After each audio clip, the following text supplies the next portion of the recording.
The Smithfield Planning Board meeting for Thursday, July 11th, 2024 is called to order at 7 p.m. Start with the roll call. Dr. Benoit? Here. Ms. Amidal? Here. Mr. Porter? Here. Ms. Ramos? Here. The chair is here. I know Dr. Roberts will not be here, but I did get a text from Mr. Menard that he would be, so he may be just running a little late. Yeah, he said he. Okay. Great. Okay. Next item on the agenda, can we give you a few minutes to review the minutes from the June 13th meeting? Or actually, if I give you a few minutes, that'll be nearly as long as the meeting itself. So I'll move they be accepted as presented. we have a second. Those in favor? Aye. Opposed? No. Okay, the minutes are accepted as presented. Next, any planning board members need to disclose any potential conflicts with the matters on before the board this evening? Next, any planning board members need to disclose any ex parte communications about any of the contested or material adjudicatory facts and opinions concerning the merits of any application before the board this evening? Nope. Okay, great. With that, you have a motion to... You can't. Okay, I'll keep this a little closer. Is that better? Yes. Okay, thank you. Mr. Chairman, I'd like to make a motion that, Oh, turn it on, yeah. there we go, that we move item 10 to be item 7 in the agenda. Okay. That would be the Bryden Street abandonment. Second. Yep. And we have a second for that? Those in favor? Aye. Aye. Opposed? No?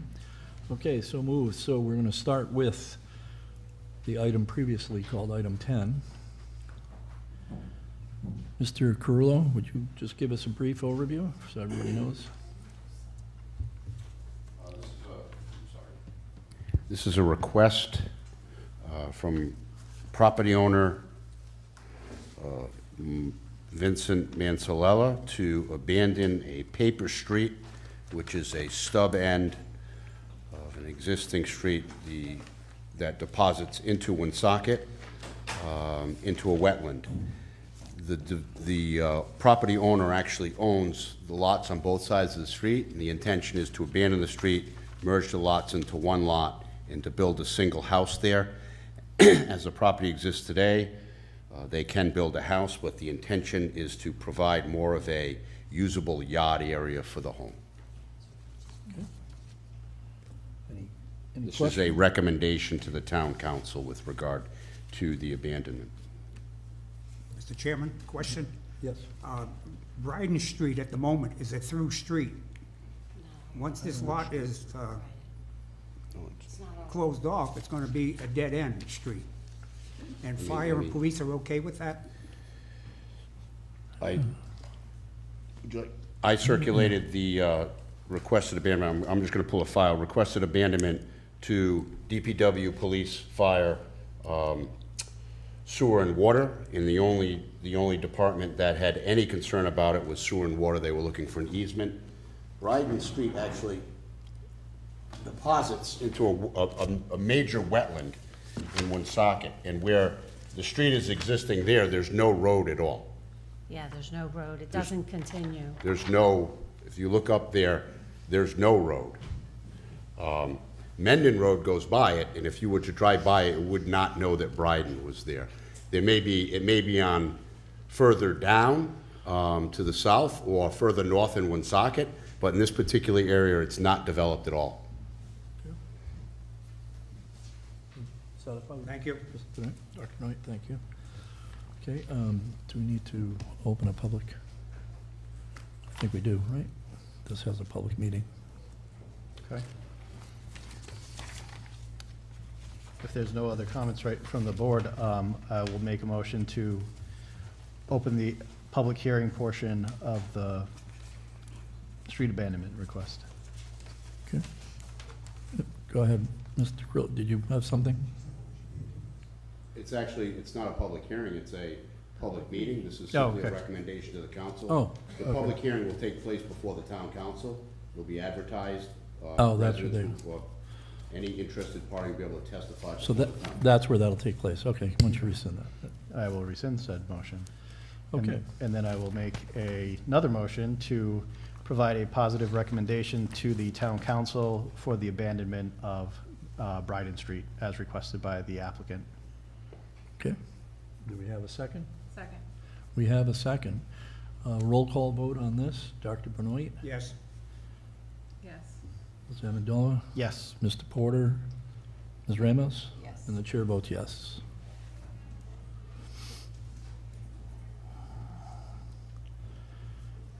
By the way, I neglected to state who the voting members are this evening, but since there are 5 of us, we're all voting members. Okay, so now we'll go back to the original order.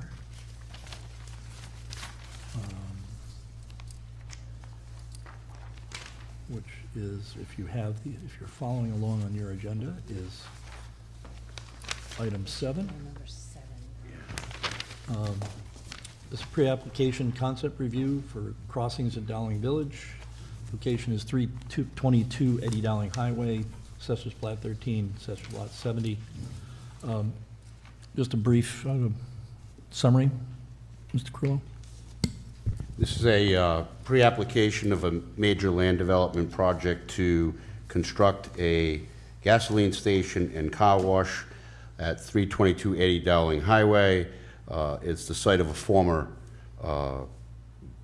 church. I think it was a church or some sort of other religious institution. Right now, the property is defunct and for sale, and the developer would like to come in pre-application. As the board is aware, with the new statute, there is no longer master plan, so they would like to come in, get a feel from the board. They submitted a substantial amount of information related to the project, more than you would normally get at pre-application, but they're looking for some feedback from the board with regard to the proposed development. Okay, great, thank you. So, who is here to present from, okay.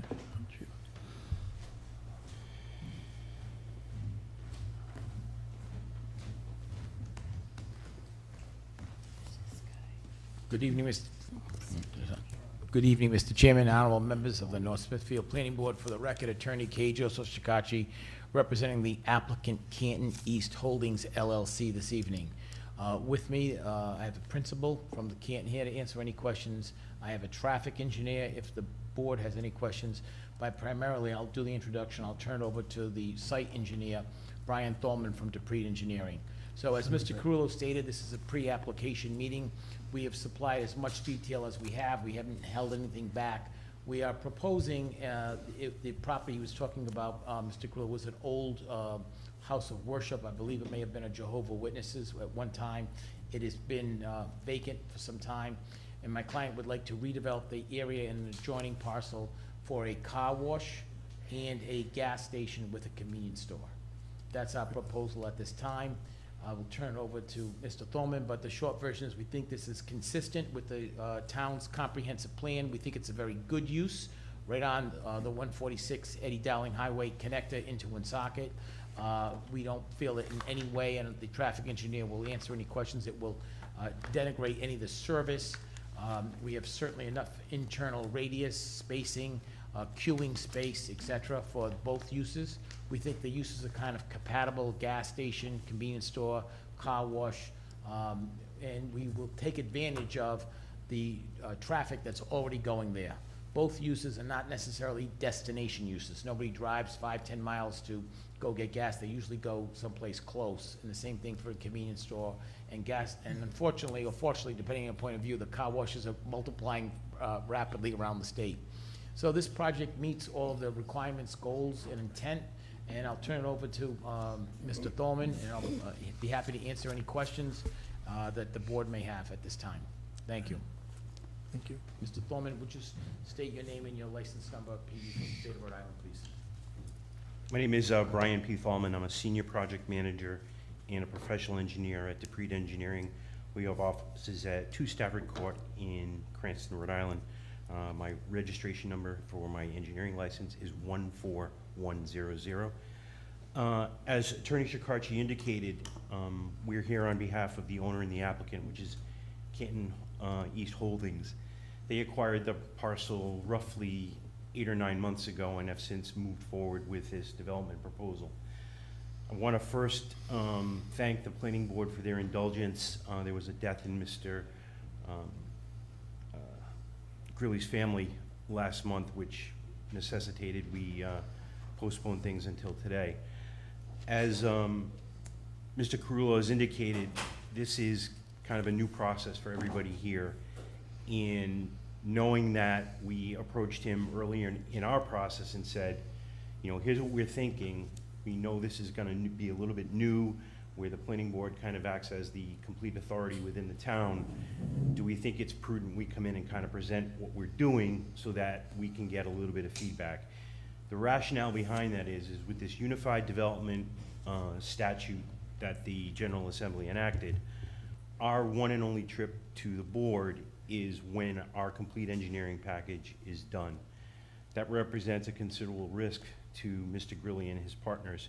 So we felt it was prudent with a new process that we come in and kind of see what issues or concerns the board may have, such that as we move forward with our full engineering activities, we can be cognizant and mindful of any concerns or questions the members of the board may have. Our process will take us through just about every single entity within the state, absent Coastal Resources Management Council. We have 2 steps to DEM. One would be through their freshwater wetlands program. The other one would be through their stormwater management program. This will be classified as redevelopment, so we will have to adhere to all the stormwater management control regulations. We are also operating under the jurisdiction of the revised wetlands regulations, which were enacted in the summer of 2022. So there are different changes to some of the buffers, which we have addressed as part of our proposal. I kind of want to be very straightforward in that we are at very much a conceptual level, albeit we have developed this well beyond what would be typically the sketch on the back of a napkin. We've got about a 5.5 acre parcel. We are proposing 2 uses. One would be an approximately 4,600 square foot convenience store / gas station, and then the other is about a 4,600 square foot car wash. We've situated it such that we can make the land support these 2 uses, both as far as their demands as far as traffic and whatnot, and then also to provide reasonable aesthetics and also be cognizant of our abutters, especially those to the north, which is really the only residential component located near us, but it is a condominium developed directly to our north. We have undertaken a full traffic study. We have undertaken a full geotechnical study. A land use consultant, Ed Pimentel, has been engaged as part of this. We have submitted to and delineated and had verified the freshwater wetland edge through DEM. So we are well in advance of where we would typically be at this stage. I can get into specifics if any of the members have specific questions or if there's anything else that needs to be addressed. Yep. Attorney Shakari just reminded me, we will be extending utility services for both sewer and water. The water will be obtained through the Woonsocket Water District. We have conducted a hydrant test, and we are going through the modeling questions that their district engineers had. It's still kind of in limbo because we've not fully vetted what the water demand calculations are, because it's consistent with what the actual use is. And as Mr. Greeley goes through his marketability portion of this project, that could change a little bit, but knowing we are coming back for a full-blown engineering study, we're confident that the results of the hydrant test are adequate, that we can support the needs that we have. One of the questions that I'm sure will come up is, you know, you're proposing a car wash use, which generates a lot of water. The car wash equipment has evolved to the point that really the demand and the use, it's about the actual demand is about 15% of what the actual water use is. It's very much a recirculation type of system. There's a treatment train that operates on site that basically pulls out the sediments and any oils and grease. Those are maintained through underground injection control permits through DEM, but the water use is a fraction of what the overall use would be. Sewer would be extended to where it terminates now, directly in front of the condominium complex. We would have to pump up because we are down gradient, and then we would be pumping to a terminal manhole that then feeds a pump station a little bit further up gradient. Yeah. Happy to answer any question members of the board may have. I believe in some of the information you provided for your meeting. I read that you have considerable ledge on the site. Correct. You also have very high water table. To the east, not so much on the west. Okay. I'd like to know how you're gonna manage possible runoff onto 146 from your driveway. Those are my primary concerns. So right now, there is no drainage whatsoever. And what we've done, as far as where we are at this stage in the process, is we've mimicked our driveway to replicate what exists now. So there wouldn't be any further increase in the stormwater.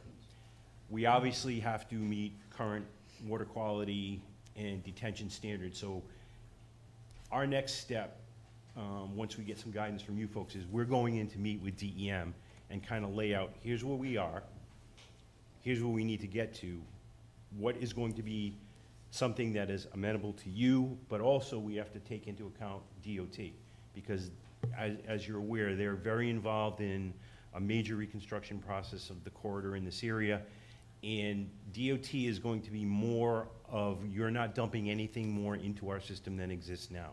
So anything, Want improvements. Yeah. Just respectfully, DOT will be the hurdle to overcome. And DOT is very strict, that they do not want, as Brian said, any increase. Matter of fact, will take this opportunity, I'm sure, we don't know officially, but I'm sure they're gonna ask for significant improvements to the current drainage situation. So that's a very good point that you raised, Mr. Lucian, but that's something that we will do with good engineering down the road, and we're aware of that. And when we have to come back here, we have to be able to give you that answer. Dr. Bonar, I'll just elaborate a little bit further. What my sense tells me right now is we will probably have to put some form of a linear drain to intercept what comes down the hill, and that would be conveyed to something on either side of the driveway that will serve as both a sediment forebay to filter out any sediments, but then also some form of water quality improvement to then flush out those priority pollutants. We could call up the site plan showing the buildings and the proposed driveway and so forth. Sure. It appears to me you've got more vacuum stations than you have parking spaces in front of the store. I'd like some clarification. So the vacuum spaces are here and the parking in front of the convenience store. This is based on what car washes typically require. This is more, it is not your typical full-service car wash where your vehicle is vacuumed as you go in. This is as, basically the pattern is you come in, around, in, and then out. So without it having a vacuum station at the entrance, these types of establishments generally show far more use of these. But again, the store seems to have few, perhaps inadequate parking spaces in my eye. This is based on your code. And that includes parking at the pumps, where people will park, fill up gas, leave their car there, then walk into the store, either pay or buy something else and come out there. You make a good point, so that, in terms of the, and I don't know, because we don't really have an operator yet, but a lot of times these, vacuums are open to the public and free, when they use the car wash, that's free vacuums. So that's why they tend to be a little bit more, because some local person, they wanna vacuum the inside of the car, they pull in, it's free.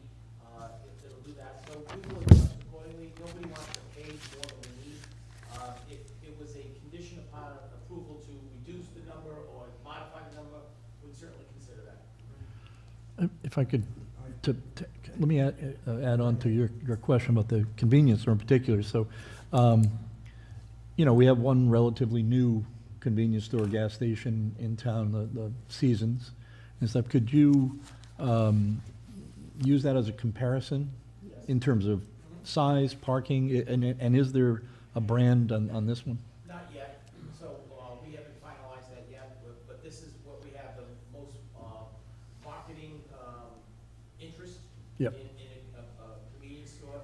So it could be a Four Seasons, it could be a Neon, it could be a Cumberland. But they're looking for a branded, Yeah, so, yeah, okay. Yes. But yeah, if you could compare it to that, Be very I think that'd be helpful, because, I've never counted the spaces at Seasons, but, it does look similar. And what is it, 5 pumps? Five. So 10 pumping stations? 5 islands with 10 pumps. Yeah, sorry, 10 pumps, yeah. That sounds similar. Go ahead, Dr. Benoit. Is this site in any close proximity to sensitive water bodies? Yes, it is. It does lie within the groundwater overlay protection district. So anything as far as permitting through the underground storage tank protocol, it would be a double-walled tank with an alarm system. That is kind of the state of the practice now. The town itself has above-ground storage tanks for ultimate safety. Are they safer than underground fiberglass? I think there are pros and cons to either side of the equation. Okay.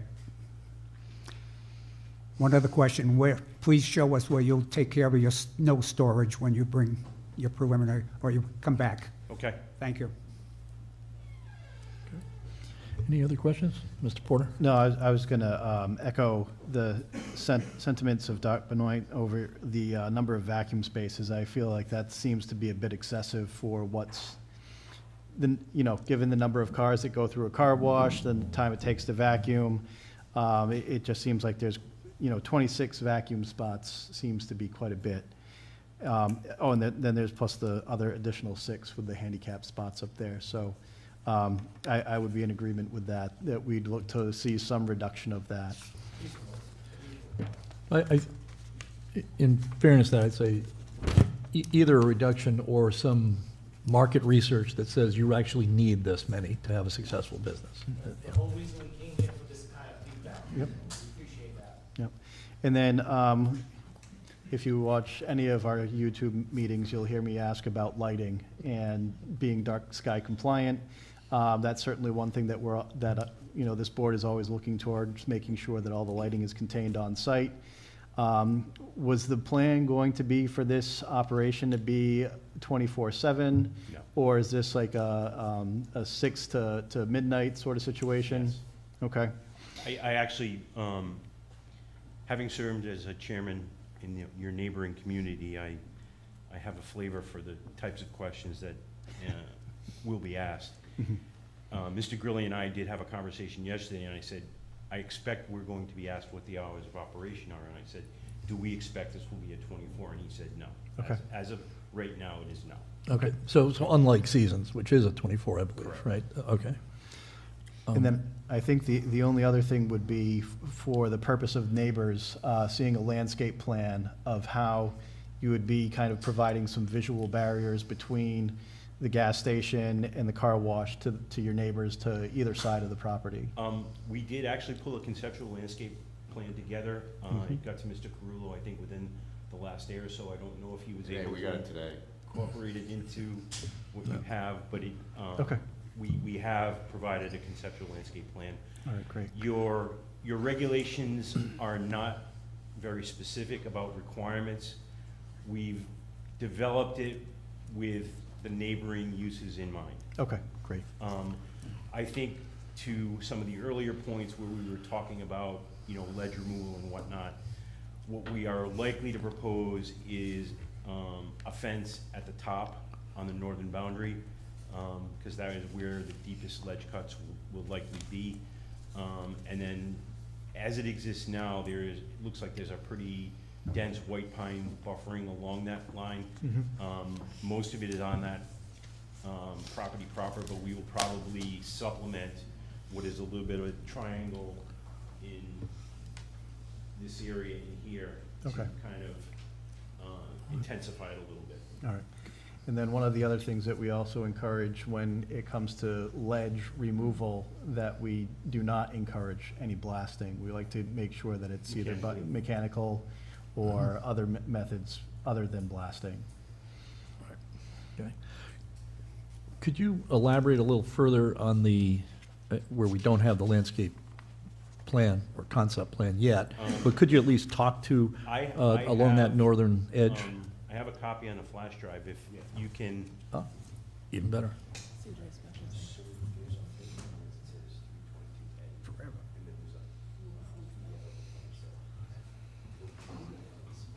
Chairman.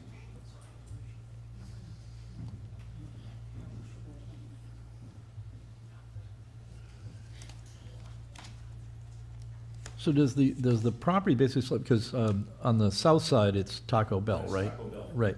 And then, of course, it goes up fairly steeply, I believe, or from the Taco Bell up into your property? Or there might be ledge there or something. Yeah, yeah, okay.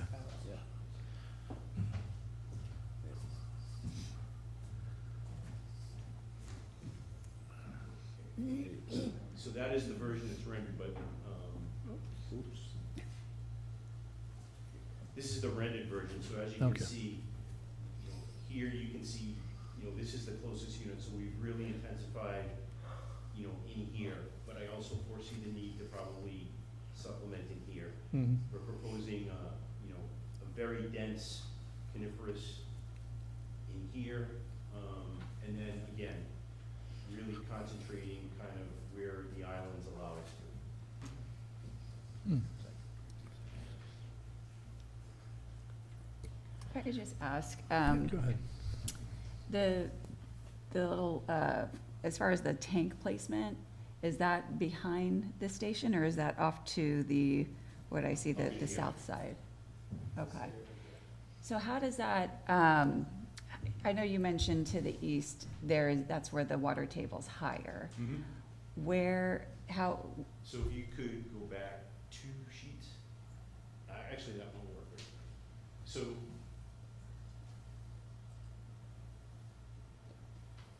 Guess we didn't get the approved budget for updated tech, huh? Oh, I'm sorry, did I say that out loud?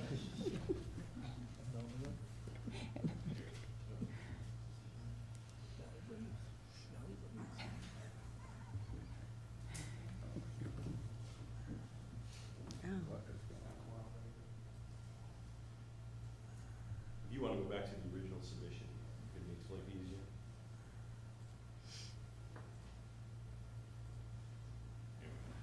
So the freshwater wetland edge that is contained on our property is here. It then extends off property to this line right here. There is a stream that kind of meanders in through here and then dives back through here. So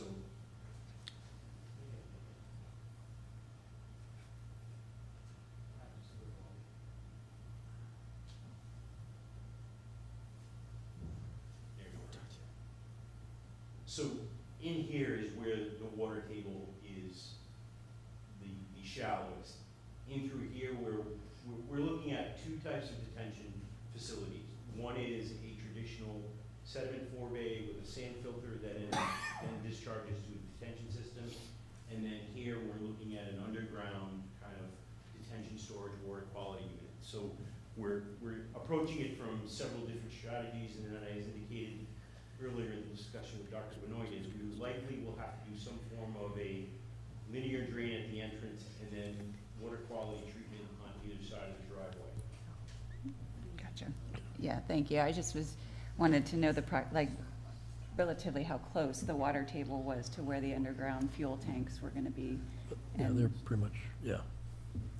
so it looks like, and it, based on this, it looks like it's actually gonna, so where the water table is the highest, the tanks are actually at a higher elevation? Correct. Correct, okay.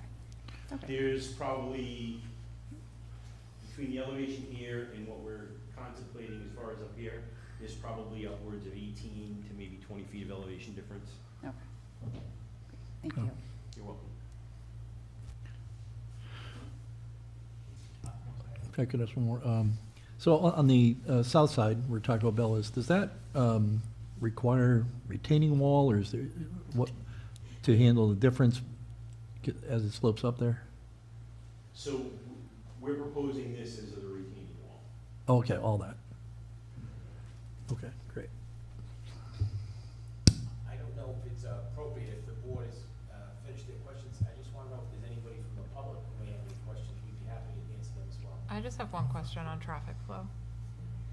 Just to make sure I'm remembering this correctly, you can only access this driveway from Right the in, right out. northbound Yeah. side, correct? Okay.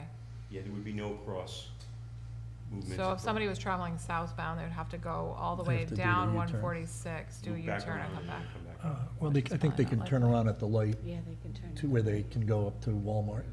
I think they can Oh, U-turn at that okay. light, Okay. so. Is that is that U-turn permitted there? I think it is. I've never done that. Okay, thank you. Well, it's been done. I can say it's been done. I'm pretty sure it was okay, though. We will certainly, given your comment, They can turn into. address this with DOT as part of the PAP application.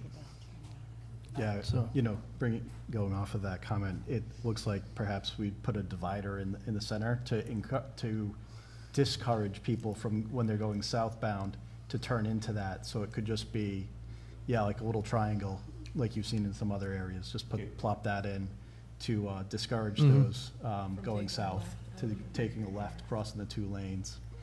Right. Okay. Any other questions before we open up for the public?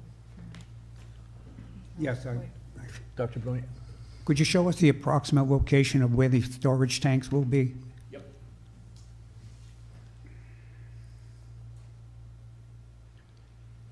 Great. Now, there is substantial ledge right Correct. approximating the road.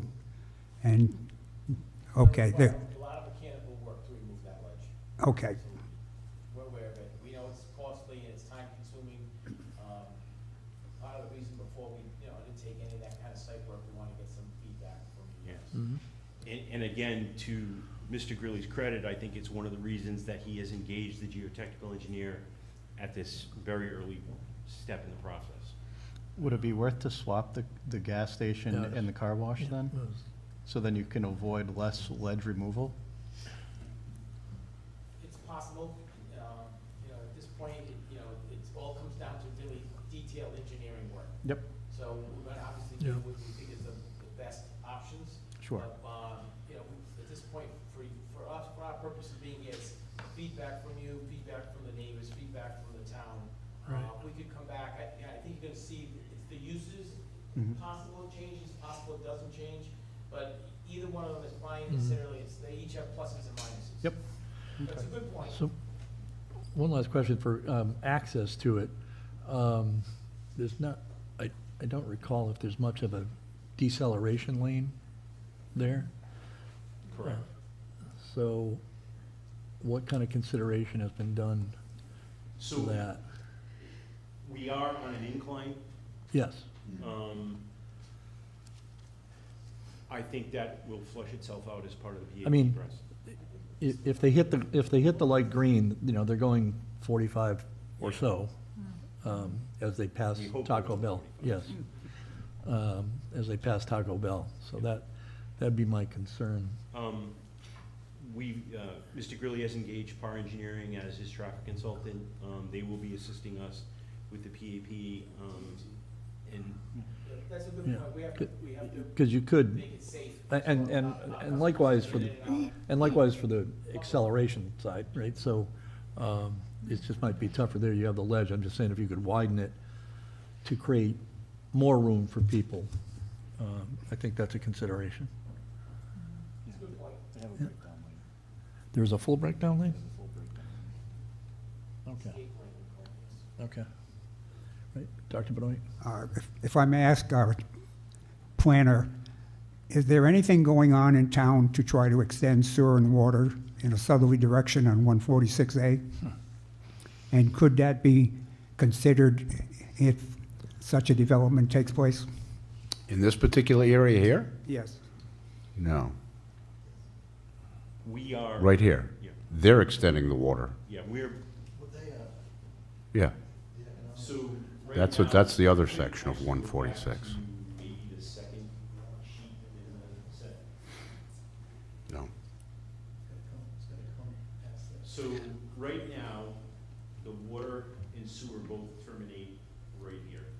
So we will be extending it to the southerly property limit that we have, up the shoulder and then into, I think this is a little loose with a turnpike here, and then connect to where the stubs exist now. The discussions we've had with the water department will be, we're gonna extend the 12-inch main, which is what terminates now. Dr. Benoit, there is discussion in the very, very early stages, but that project, if it ever comes to fruition, will be long after this project is constructed. We've taken it to the level, we've talked to DOT about it as well, just to make sure that anything that they're doing is consistent with what we're doing. If you're extending a 12-inch water main, it could service other poor people in the future. Correct. There you go. Yep. Public benefit. So, all right. Anything else from the board? Okay, I look for a motion to open public hearing. Is it a hearing or just kind of a? An informational hearing, yes. So moved. Mr. Keene, Okay, did you wish to speak? so do you, Wait, those, we have a motion that I made and seconded by Mr. Porter. Those in favor? Aye. Aye. Opposed? No? Okay, the informational hearing is opened at 7:38. Anybody who would like to speak, please come up to the podium and introduce yourself. Go ahead, I see a hand in back.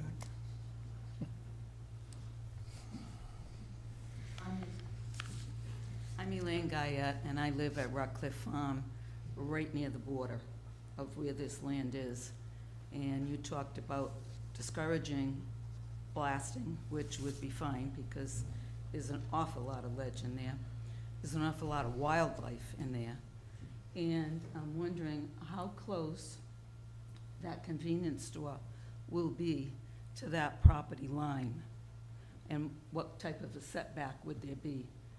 So we're actually well inside what the town setback is.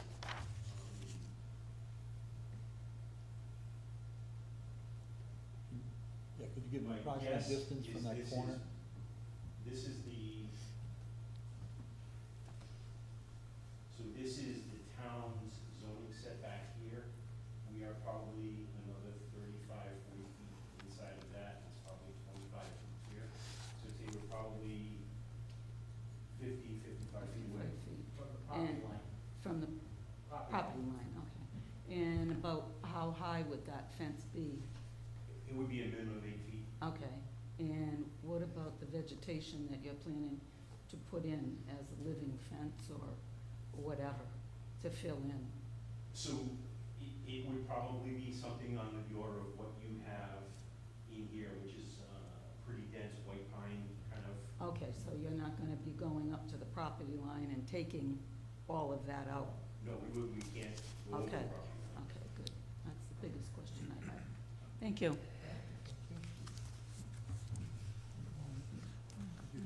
Come up to the podium, please.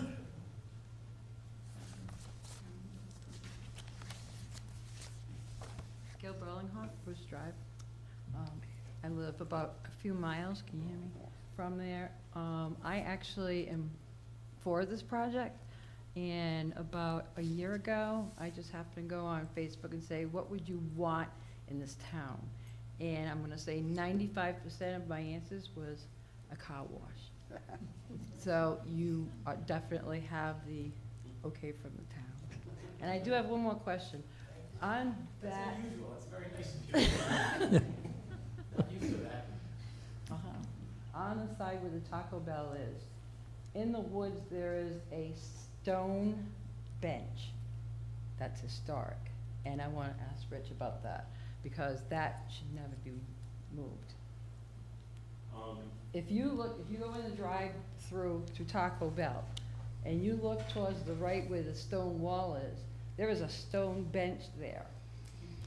So, well, I think the question would be which property the stone bench is on, right? Because it could be on the Taco Bell property, not on their property. So where's Taco Bell from there? Could, Right, but, what I would ask, okay, if I could ask the applicant to take a note yeah. to identify the location of it, just to show it in the next time you're, Yeah, I was gonna ask this young lady if she wanted to meet on site, one of the engineers could point it out. Yeah, So, sure, the historical actually, you can system. see, here's the Taco Bell establishment. Okay, Right here. yep. When you drive in, you wanna just point it where it would be? You drive in here, and if you look to the right, I'd say about 10 feet from the stone wall is a stone bench. And it's in the, You can see it from the drive-through. yeah, Okay, so what I will tell you is, it appears that this is just a map, so I don't engineer it. It appears that whether it's on the Taco Bell property, we have no control over it. It appears if it's on the applicant's property, my client, our client, it looks like it's in the setback, so we would leave it alone. oh, okay. I Yes. think Let's, that Yeah. let's identify it, and let's come, when we come back, we'll put it on a Right. map somewhere. right, is a good idea. Thank you. thank you. Mr. Keene, do you have any knowledge of that bench? That was my concern. All right, do you have any further insight on that bench? We don't know if it's, So you don't know which property it's on, or, we don't know which property it's on. It's Okay. easy enough to identify. right, okay. They're gonna be doing lots and lots of sites. But if, so I would also encourage working, Mr. Keene here is president of the the Heritage Association.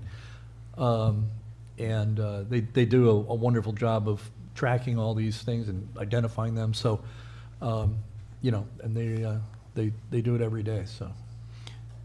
Mr. Keene, just for my knowledge, what is that bench dated to or significance? We don't know. It's Okay. very old. Okay. It could Okay. have been part of Rockcliffe Farm. Mhm. They Mhm. may have created it. Maybe it's indigenous, we don't know. All Right, something cool. worth preserving, and it'd probably be worth finding out. It's but- very unique, Yeah, old, and Yeah. very nice if we could. right.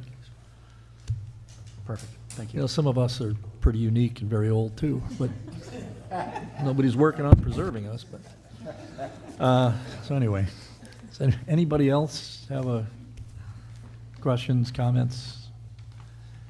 In which case, we can close the informational hearing. So moved. Those in favor of closing the informational hearing? Aye. Opposed? No. The informational hearing is closed at 7:44. Our anticipated timeline is, you know, our goal is to get this into permitting towards the end of August, assuming it's a 90-day or so permitting process to get through. I would expect we'll either be here towards the end of 2024 or the beginning of 2025. I wanna Okay. say thank you too. Thank you. This was a Well- new process for us, and it was very informative, and Yeah, well, I want to say thank you because, I mean, and I don't know how far we are along in making this a formal thing, but everyone seems to be in general agreement that the loss of the master plan is not a good thing. So what we're looking at doing is, and I'm sure the planner is doing this, is having a pre-application concept review with every new project, because it just makes sense before you spend a lot of money on design. And that And is- I'll also say, I have to personally give you commendation, this is about the most detailed information we've seen in a long time, even for a master plan. So this is very helpful. I think, to Mr. Grilli's credit, we've collectively recognized the challenges this site presents, the uses that we're proposing, in that it warranted to take things to a little bit higher of a detail and scrutiny. Okay. I think to come here and basically say, we want to be transparent, we want to work together with you folks, given how new this process is, it warranted the level that we took it to. That's very helpful. So, and again, I think you heard what the concerns are, particularly with the neighbors to the north, but yeah. Thank great. you. Ma'am, did you have a question? Yeah, I'd like to just ask one more question. Has there been any studies done yet of what the effect would be on the water pressure to the condominium community and, No, it's called modeling. yeah, And we have to do that, we have to, very detailed modeling. The city of Woonsocket, which has control of that water line, making us do very detailed modeling. right, okay, thank you. Okay, well, thank you very much. Thank you. Thank you. Doctor, thank you. Good night. How many years have you been on this board? Too many. I remember 20 years ago, Dowling Village with you. Yes, sir. Okay, let me go back. Where did that agenda go? Here it is. Okay. Item 8, yes. Okay, next on the agenda, Major Land Development Master Plan. Is this actually a master plan, or is it a pre-application? This is a master plan. This is a project that came in prior to the Got it. change in the statute. Oh, okay. We did hear this for a recommendation for a zone change, I think, maybe 2 months ago, and I neglected to include the approval of the master plan on the agenda. That is my fault. They're back here as a requirement of the council, and the statute is supposed to have a recommendation for a zone change as well as a conditional master plan approval, and that's what they're here for this evening. Okay, so this is for the Major Land Development for High Rocks 2, the 4-unit condominium. Good evening, Mr. Chairman, members of the board. My name is Charles Redahan. I'm an attorney duly licensed in the state of Rhode Island. Here tonight on behalf of the applicant, High Rocks 2 LLC, the owner of property located at 1 Tupperware Drive in the town of North Smithfield, more specifically described as Assessor's Plat 3, Lot 2A. As Mr. Carullo just mentioned, the applicant is seeking master plan approval in conjunction with its petition to amend the zoning designation of the subject property from manufacturing to residential urban. This matter was previously before the planning board on March 14th of this year, where we sought a favorable recommendation for a zone change component of the present petition. At the hearing, the board voted unanimously in favor of forwarding a favorable recommendation to the town council. Just by way of brief background, the applicant seeks to construct a 4-unit development on the property. The property is currently a vacant lot that abuts the High Rocks condominium development, consists of just short of 40,000 feet of total land area. As part of its site plan, the applicant is seeking dimensional relief in regards to maximum lot density that follows each bedroom, as the units will all have 3 bedrooms on the property. And as I mentioned, the property is approximately 1 acre in overall land area. The number of corresponding permissible bedrooms is 9.5, which would necessitate a minor variance for this increased density for 12 total bedrooms as part of the fourplex. The RU designation, district rather, minimum for lot frontage is 200 feet. The property has 50 feet fronting on Butler Street, which would require a 150-foot variance. The RU district minimum for lot width is 200 feet. The property has 50 feet of lot width, again, requiring a 150-foot variance. The majority of these variances result from a lot that is pre-existing in nature. Obviously, we can't create more lot frontage or lot width or driveway width. The applicant is entitled to develop this property in a manner that's consistent with the comprehensive plan. The comprehensive plan states in relevant part that this area in question is urban residential area and has a necessary infrastructure, and therefore is appropriate for multifamily dwellings that the applicant is seeking to construct on the site. And this fits well within the residential urban definition. With me this evening is the site engineer, Paul Carlson. Mr. Carlson prepared the site plans that accompany the application for the development of Lot 2A, and he will speak about those plans in further detail, and we'll both be available to answer any questions. Mr. Carlson, if you could join me and provide a little bit of your educational background and your professional qualifications. Thank you.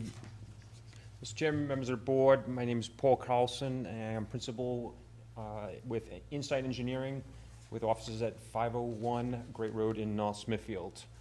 I'm a professional engineer in the state of Rhode Island, license 7142. As Attorney Renahan mentioned, this is a major land development and we are before you for a master plan. The associated project is located at the terminus of Butler Road, adjacent to the Tupperware condos. This property is located also adjacent to the Blackstone River to the east. The subject property, as mentioned, is 0.92 acres of land, has all the associated utilities that are associated or adjacent to Butler Street. Water, sewer, gas are all available for this particular property. The 4-unit complex would have one access point off of the associated Butler Street or private section of Butler Street. This would provide a 22-foot driveway to access the 4 units, which would all have their own specific driveway in 12 feet, plus the associated garages for each of those particular units. We are in the process at this time of working with Rhode Island DEM to obtain the necessary permits for wetlands and associated with the UIC in order to get us to the preliminary hearing. I'd be happy to answer any particular questions that you have at this point. Yes. Dr. Bernard? I question why we should grant a variance because you want all 3 bedrooms. All you have to do is make 1 unit 2-bedroom, and you don't need that variance. Is that correct? No, the zoning would be 9.5, so they'd have to come down 4. They'd have to have 4. Well, no, you could have 1 3-bedroom unit, right? That's correct. Yeah. They'd have to have 3 2-bedrooms and 1 3-bedroom. Previously, zoning boards would refuse a variance when it's trying to make greater profit for the developer. And essentially, that's what you're asking. Am I right or wrong, Mr. Solicitor? Speaking, they're not asking for any of that from this board. The board already made their comment on the zoning aspect of this application. This is strictly just a master plan. The zoning the recommendation of the planning board stands for itself. They were a positive recommendation? Yeah, so the petitioner was here previously asking for a zone change and a recommendation to the town council to change the zone from manufacturing to residential urban with the associated dimensional variances that were discussed this evening. The board made a positive recommendation to the council for the zone change and the required variances. If the council grants that zone change with that relief, that ordinance will come back to this planning board as a zoning ordinance specific to this site, so that that issue, should the council grant it, will not be an issue for this board. The development will be compliant with the zone change. Thank you. I just want to add, Doctor, that if this was under the new law, the applicant would be asking for zoning relief from the board as well as planning. So your instinct is correct, but this is just an unusual application because it's grandfathered in under the old law. That's right, and you can't use it, right? And under the new law, you can't use the desire for the higher use or for the higher value. That's been removed from the statute. Thank you. Mr. Porter? CJ, could you go to page 2 of these drawings, if our technology is working? Could you explain what's going on with the driveway to the north as it goes into Blackstone? Certainly. As of about a year and a half ago, there was a development for along the Blackstone piece that was approved by Blackstone for a residential apartment building. And the access, driveway, as is shown here, would also access for that particular project.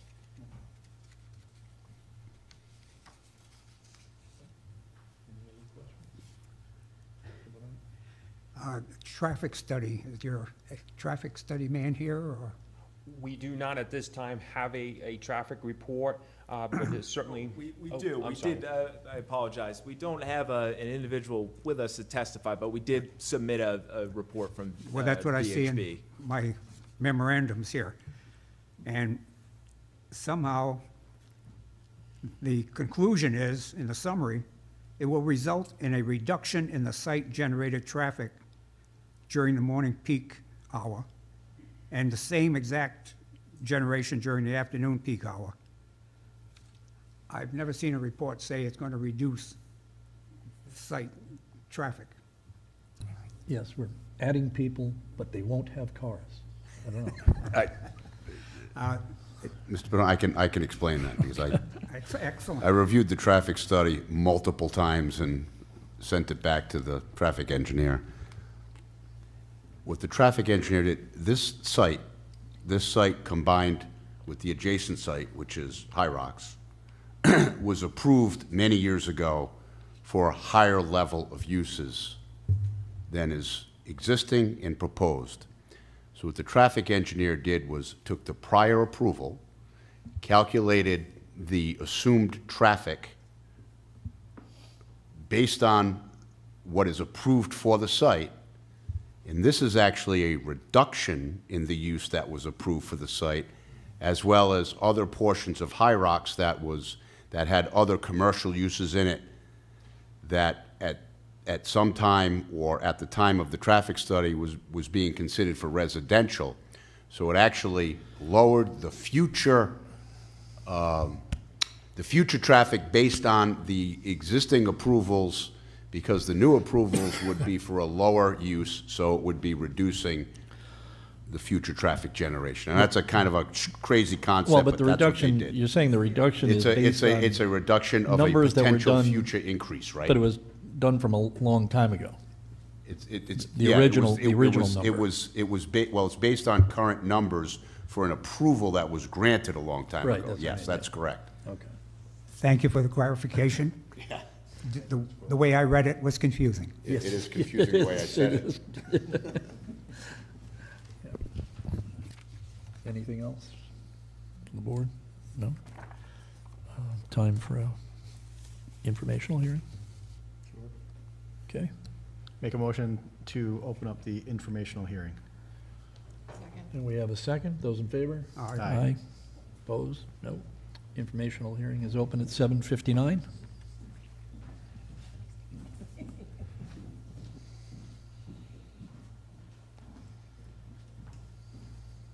Good evening, board members. Mike DeBrois, 1 Tupperware Drive, Unit 103. I've been in front of this board many times for this development. I love this development, and that's why I bought there. But just again, a little bit of background. This development that High Rocks 2 is proposing to touch is comprised of 3 different condo associations, a master, which I'm the president of, and then a commercial, and then a residential, which I am the vice president. I disagree with the plan director on the traffic study. I did not read it, but I'm going to now that it was talked. This is an increase. The original plans for this development were 121 units. We've argued this point over the years. We are presently in the residential pot, 128. The town continued to give out building COs, even though the max was 121. And then from that, they've actually added 5 more residential units under the commercial, so now you have 133. So I don't understand a reduction when you add in 4 units, when you're at 133 and the original documents say 121. My math is a little bit different, so I disagree with that. We had an HOA meeting last night, and there is still a lot of concerns with this. Well, this may be just under 40,000 square feet. If you go over to the property, and I did not do the math on this, but at least 50% of it is unusable. The roadway is not even an easement to us. It's always been used Lot 2A, for the longest time, was not taxed by the town because they thought it was part of the development.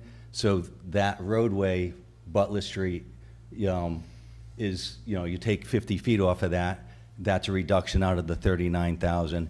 And then this property, from where it shows the drainage easement, severely drops off to the old railroad and then to the waterway that feeds Tupperware Hydro. So in my estimate, and I'm hoping maybe the engineer can talk about it, is the usable area is a lot less than 40,000 square feet. Now, my professional experience, yes, everybody can build on everything, but you got to look at what we have there. The quality of life when you're putting in 3-bedroom community is that you're bringing in children, not a couple like my wife and I. You don't need 3 bedrooms, but if you're having 3 bedrooms, typically that's going to bring children. I don't know where they plan on playing because that backyard just drops off. Are they going to play on Tupperware? We're listed as the Blackstone North Smithfield Industrial Park. The High Rocks 2 is now their commercial, and the first time in what I was told by the developer, probably about 15 years, is in full capacity. Every one of those businesses is occupied. The most recent business is a trucking company for food distribution. They start running at 7 o'clock in the morning, their trucks, which we're still working with the developer, until 7:30 at night, bringing in product in and product out. So those trucks, that Butler Street is their only access. They don't go out of Carrington Avenue because there's an agreement with the town of Blackstone to keep the trucks onto the Butler Street access. This is a little bit wider going through the town of Blackstone. So again, when we're looking at this, fine for units if you choose, but the bedrooms need to be reduced because there is no quality of life for those people. We've talked with the developer, and there is some talk about, yes, maybe giving us the easement for the roadway, so we have that documented right now, and we don't. And also maybe taking these 4 units and absorbing them into our association, but that hasn't been done yet. So in the meantime, we're still looking at a complex, which I know will look really nice afterwards, but we think that the density is just way too much for that small area. Can I ask for clarification, one of the last points you made? Sure. About absorbing the units into the HOA? How does that impact the other things you said? In terms of, are you talking about absorbing them physically into that building? Yeah, one of the talks that we talked about here was that when you have 4 units in there like this, and they're immediately on our property, we know that they're going to trespass on our property. The easiest way to manage that is why don't we just absorb them?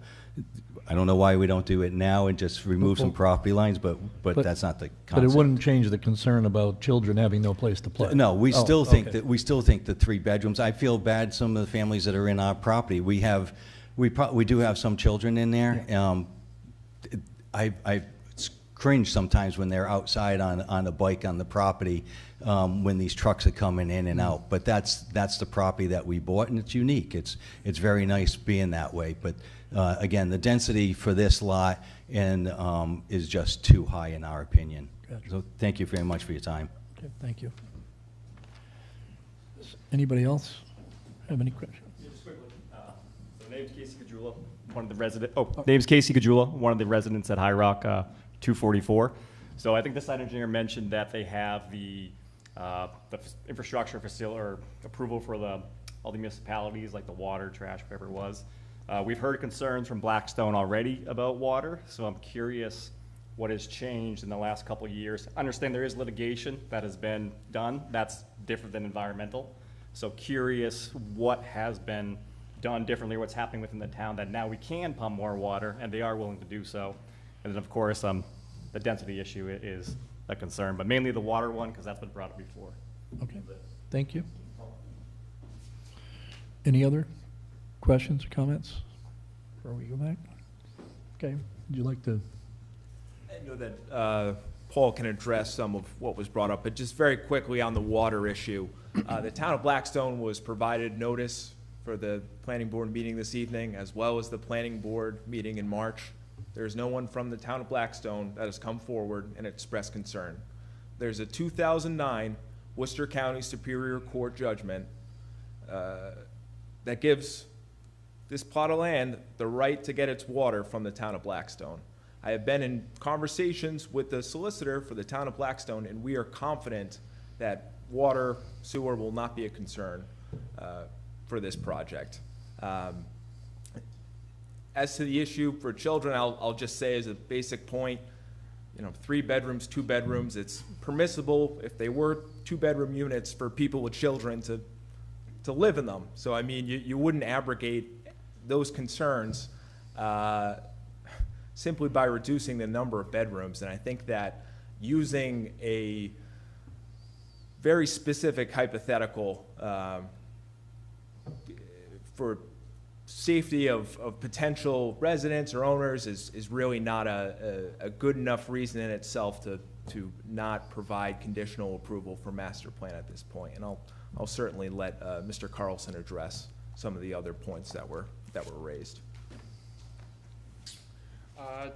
To answer a couple of Mr. Boyd's questions, specifically, we'll call it the unsuitable or land area.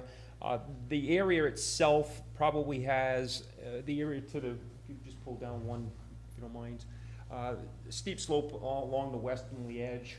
I would say there's probably about 2/3 of the property, of the 0.92 acres, that is usable. Ms. Boyce did mention about Butler Street, which is encompassed within this parcel. How and what has ultimately happened with the easement is being worked on between the two. Certainly to speak personally on family members and 3 bedrooms. I lived in High Rocks, Tupperware for 3 years with 2 kids. I certainly understand that premise, but we lived there. We functioned just fine. So it's just speaking to the 3 units or the 3 bedrooms. I think it's certainly something that can be done. Could I just interrupt? Yes. Just doing the math on what you said in terms of the usable land. Yep. We started at 0.92. You said about 60, 2/3 of that, so that would bring it down to 0.6 acres. Mm-hmm. And then you have to subtract out Butler Street itself, because obviously that's not buildable. Yep. It's a street. So about half of that. So from 40,000, so about 20,000 would be the usable, buildable area. About half of it, about that amount. Okay. And as we've shown on the plan, we can fit the proposed uses, mm-hmm. driveways, and associated grading all within that specific 20,000 square feet. Okay. But I think to the point about outside recreation, whether it's for children or not, the back slope is not usable. I mean, it's about a 70-degree angle or something. It's it would actually be dangerous for kids to play on. And so. that area would still remain as a wooded section as it is today, mm-hmm. And there would be minimal work that would be done on that side. Right, right. Okay, thank you. Mr. Chairman, a couple things. With regard to slopes and usable area, Rhode Island general law several years ago removed the standard for usable area. You're no longer allowed to deduct slopes or non-usable area from density. Just to be clear on that. I wasn't saying to officially remove it, but well, in all practicality, with regard to, well, I understand with usable, yeah. But with regard to density, you oh, cannot, no, I'm not saying they're violating any density. To address Butler Street, if you look at that site plan up there, you can see a parking area there, parking spaces. That is actually access easement. And at some point, High Rocks, for whatever reason, was using the adjacent property as the access easement. There's no authorization for that. So that one of the stipulations that we've requested from the applicant is that somehow they flip-flop the access easement. So we're actually trying to resolve an issue related to this where those parking spaces are not supposed to be on that access easement, and High Rocks is not supposed to be using Butler Street for access. Go ahead. Concerning those parking spaces that the planning director has talked about, yeah. Those are actually, High Rocks too sold those individually That's right. There's individual deeds for every one of those spots. And there's 25 there, I believe. Yeah, and they're unauthorized. If they're unauthorized. Thank you. And the developer did an unauthorized thing Right. by selling those. Right. And Those lots. That's right. And as part of this project, we're trying to resolve that. Right, so how do you go ahead and approve something when you've got all these other issues that still have yet to? That's part of the approval. Well, what he's saying is that there are stipulations that they must be resolved. Correct. In order to get approval. Correct. So and that's how you accomplish what you just said, so. With regard to the traffic, and I agree that for some reason, additional residential units were authorized that weren't approved. When the engineer was looking at traffic creation, the commercial uses have a higher incidence of creating traffic than the residential. So the fact that those units that were commercial, or that area that was commercial, was converted to residential, it, just by its current use, reduced the future traffic creation. That's where that number came from. Naturally, whatever's existing there, 4 units will create additional traffic related to the 4 units, which in the traffic report says is inconsequential to the existing conditions, just so we're clear on that, okay? Also, historically, this particular lot, some years ago, was approved by the town of North Smithfield for 21 units. Today, the applicant is back for 4 units. Just so that we're clear on the history of the property. It probably wasn't 21 three-bedroom units, though. No, it was 21 two-bedroom, low to bedrooms? moderate income units. So 42 Yeah. bedroom? okay. Correct. Thank you.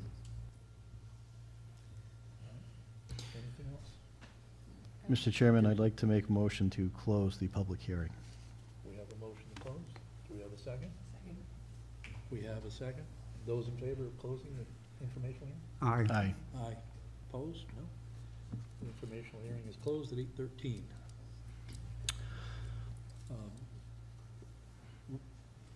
What's the, because this was before us before, what was the process? So the process here, because this is a master plan, is a motion to approve or reject. Oh, so just, it's just. Yeah, the master plan, just like a master plan. Oh, okay, the old method.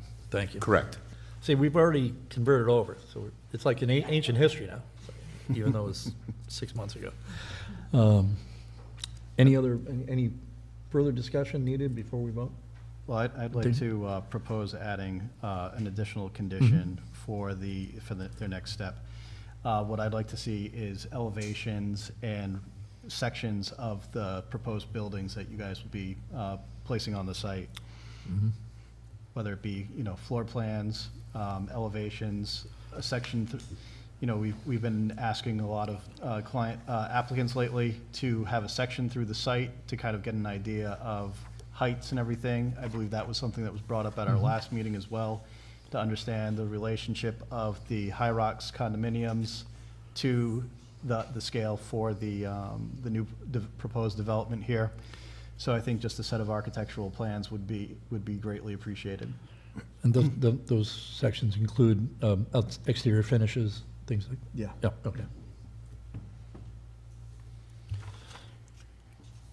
That's my only added condition that I had. Okay.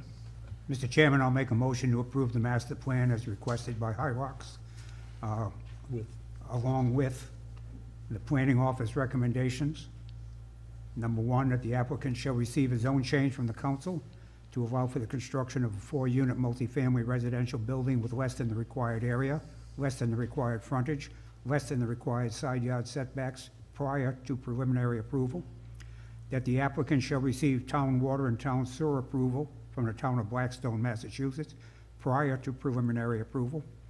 Number 3, that the applicant shall comply with all Rhode Island DEM requirements for development of the site, including but not limited to wetlands approval, environmental land use restriction, soil management plan, and a UIC RIPD's permit for drainage.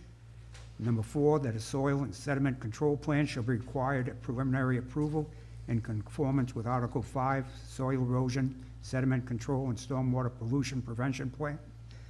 Number 5, that the applicant shall provide an excavation construction plan which may be combined with a soil and sediment control plan designed to mitigate the impact of construction on the abutting property, which shall include but not be limited to construction access, best practices for dust control, vibration, and hours of operation. And that, number 6, a landscape plan designed by a Rhode Island registered landscape architect shall be required prior to preliminary approval. And number 7, that the proposed development should not receive any Town of North Smithfield trash hauling services, snow plowing, roadway maintenance, drainage maintenance, or other similar services, and said stipulations shall be included on all site plans, within the deeds to the property, and within the condominium declaration documents. And number 8, to add Mr. Porter's suggestion about architectural plans, elevations, and so forth. Excellent. That's it? Yes. Okay. Second. And we have a second. Okay, roll call vote. Mr. Chairman, you adopted the findings presented by the planning as part of that. You said that Yeah, at the that- beginning. Yes, Plus the recommendations that he recited. correct. Yes. Ms. Amador? Yes. Mr. Porter? Yes. Ms. Ramos? Yes. And the chair votes yes. Thank you. Thank you. All right, where are we here? Yeah, I just got to find the document again. Oh, never mind, I got it. That's all right. It's item 9, right?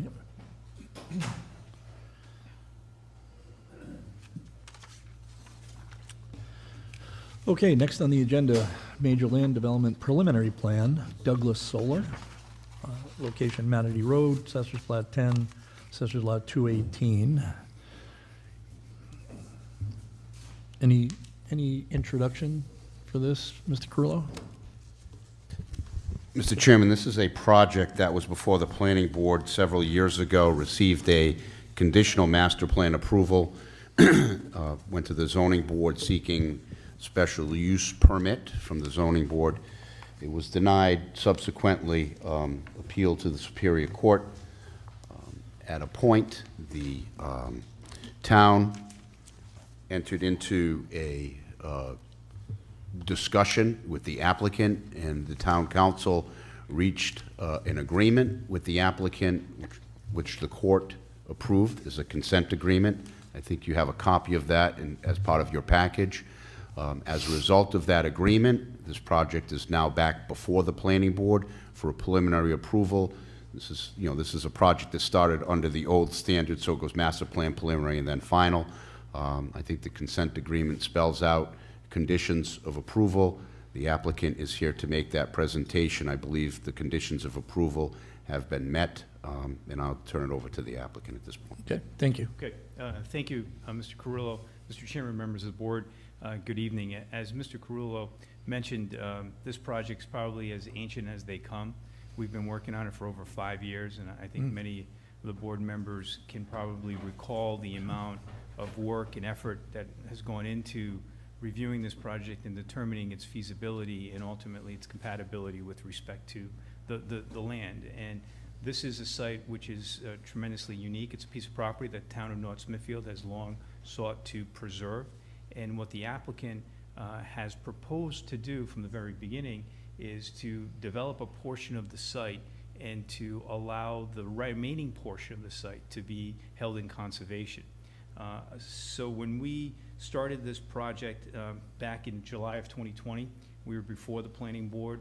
Planning board did grant master plan approval with a series of conditions. Some of the issues that became obstacles with this project that were discussed initially at the master plan was a conservation easement.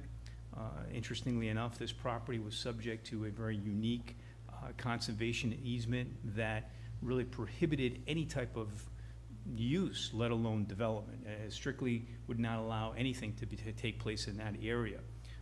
And one of the stipulations or conditions, if you will, that the planning board at the time placed on the applicant was to seek a swap or some type of release from the town council with regards to that condition. We did do that. One of the other requirements was to seek a special use permit with respect to the zoning ordinances that govern solar use, and we proceeded to do that with the zoning board, but ended up in a denial which we argued was a very confusing denial, ended up in Superior Court, and we followed through the Superior Court process and engaged in discussions with the town council in trying to find a way to preserve the idea of the town receiving this property and the developer being able to develop their solar array. And ultimately, what was concluded was that the property, which consists of 127 acres, that now has been confirmed by a Class 1 survey, would be donated in its entirety to the town at the time that the developer receives a solar permit. Solar permit is essentially at the end of the development approval process, which would be preliminary plan approval, final plan approval, and then obviously the DM permit. We have completely engineered this site at this point, which includes the drainage, includes stormwater, includes the submission to DM. We believe we may be days or weeks away from receiving our DEM permit. We've already gone through that process, have received comments, and you'll hear from our engineer what the proposal is with regards to drainage and how we intend to maintain and control that on site. So once we receive the solar permit, it is the developer's intent to deed this property in its entirety to the town of North Smithfield, which will be held in conservation, except for 37.4 acres within the perimeter of a security fence to be utilized by the developer for a 27.8 acre parcel for 9.5 megawatt AC grounded mounted solar system. The lease, and in turn that area would be leased from the town. The lease would be for $1 per year for a term of 25 years with one 5-year option to renew for a total of 30 years. That is really what makes this kind of a different and unique project. In conjunction with some of the stipulations that Mr. Carullo mentioned that are part of the court order, the applicant has also incorporated the conditions of the master plan approval. There are two conditions of the master plan approval that we're proposing to change. One is that condition number 6D of the master plan approval says that the array shall not exceed 9 megawatts. We're asking that the system actually be increased by 0.5 megawatt, and the rationale for that is since we started this process, the technology of these solar panels have become such that we can actually have a greater input without increasing the footprint of the project in any way.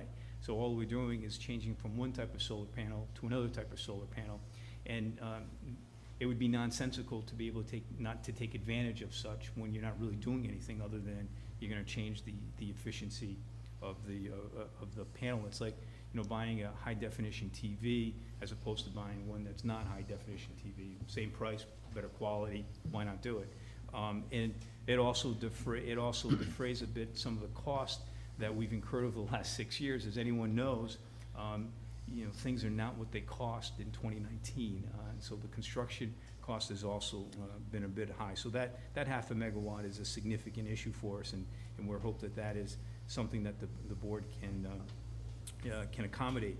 The other issue or condition, if you will, was at master plan approval, we had added to the original site additional land, land which was located across the street from where this main parcel is, which is essentially parcel 218, to also include Lake Bel Air and some parking associated with Lake Bel Air. The consent order has a very good exhibit which identifies and outlines the area and its specificity so that the town knows exactly the parcel that is obtaining. Part of Lake Bel Air has a dam to it. It's actually an ice dam used back in the time to harvest ice, but it is there. And the town was concerned at master plan as to what the condition of that dam was, especially if the town was to take ownership. As it is now, the town does not have ownership of the dam. The dam is retained by the Gold family, and it has been in that system or situation, if you will, for quite some time. According to the condition, it states that Lake Bel Air Dam must be evaluated by a Rhode Island registered engineer with plans for repair, if necessary, approved by RIDM. Such repairs, if required, shall be executed prior to final plan approval. The board will note that part of our submission, we did engage PAR Corporation to do a review of the dam to determine what repairs, if any, would be required. They did meet with DEM, and DEM had indicated that the dam is of not a significant issue or concern to them. It's actually of low priority, which is good. Not often do you hear DEM mention the words low priority. However, the problem we incur is trying to get the approval necessary from RIDM to do these repairs and do them by final plan approval. In addition to that, there is an alternative route available for owners of these types of dams, and unbeknownst to us, there's quite a few of them around the state, is that you can decommission the dam. And so you have an alternative. You can repair the dam or you can decommission it. Either way, it's a significant process that takes place with DEM. It's about a year to a year and a half process. We've already been delayed significantly, so we don't want to engage in another year of approvals with DEM and delay this any further. So what the applicant is requesting is that essentially at this point, it would not give the dam property or the dam itself, and I don't mean to be derogatory towards the property or towards the dam at all. It just happens to, I keep saying dam a lot. But in any event, the proposal we would suggest is that the developer shall now transfer the Lake Bel Air Dam to the town unless needed repairs have been completed and certified by RIDM. So what we're suggesting is once the developer has completed the process, once it's been certified as complete by RIDM, we will then be in a position to deed that to the town, and we would request that to be a condition in lieu of condition 6G. Other than those 2 points, everything else that was discussed at master plan has been incorporated in our preliminary plan. We have submitted a detailed landscaping plan that calls out for a buffer and a fence design, one which is submitted specifically to address some of the abutters' concerns. We've also prepared a forest reforestation plan which has been submitted, and we've also have submitted a habitat study. Finally, we are prepared at final plan to submit a decommissioning bond, and we've also agreed to the proposal of minimizing blasting and addressing that in a manner that is consistent with both the master plan discussion and some of the other discussions that have had with this project.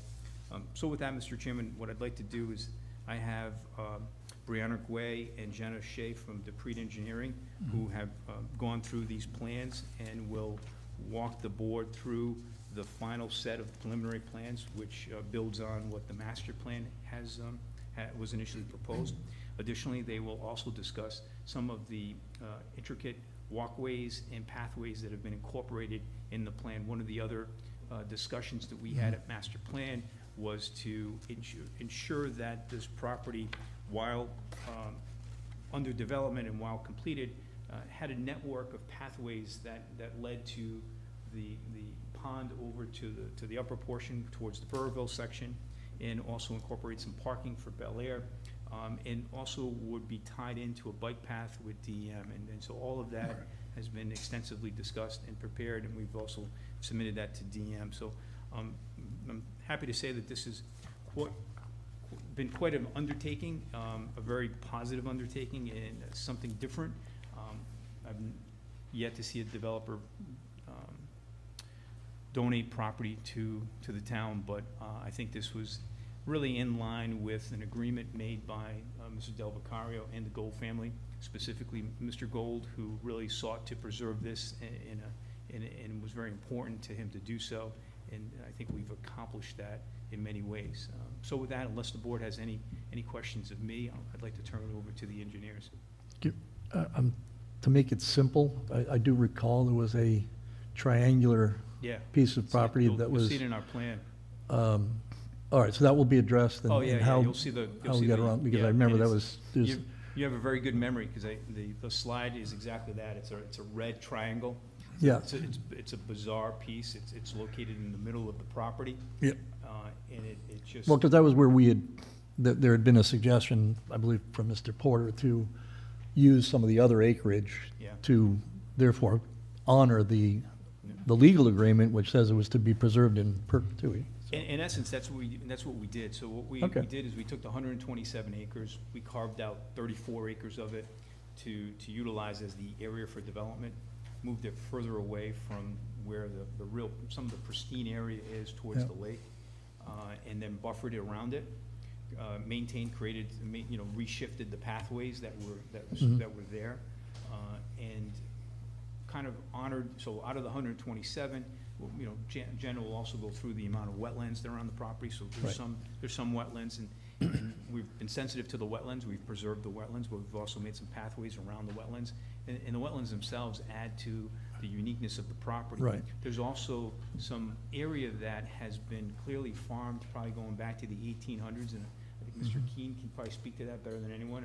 He's probably walked this property more. He worked on that farm in the early 1800s. Yeah, and there's some great, I mean, we've walked, we have walked this land extensively. We walked it with the Conservation Commission.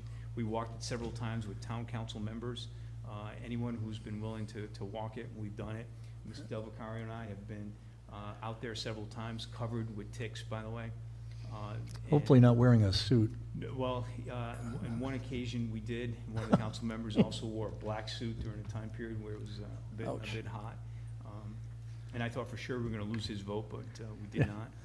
If you could, when they're presenting, again, when you talk about the pathways and the wetlands, that was one of the other topics that we had pointed out, was that while it, and absolutely commend the developer again, the owner for the donation of the property, and that is a unique approach.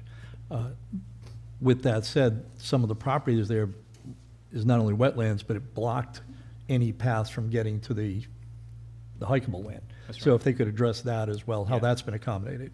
Okay. Yeah, okay, with that, I'll shift that over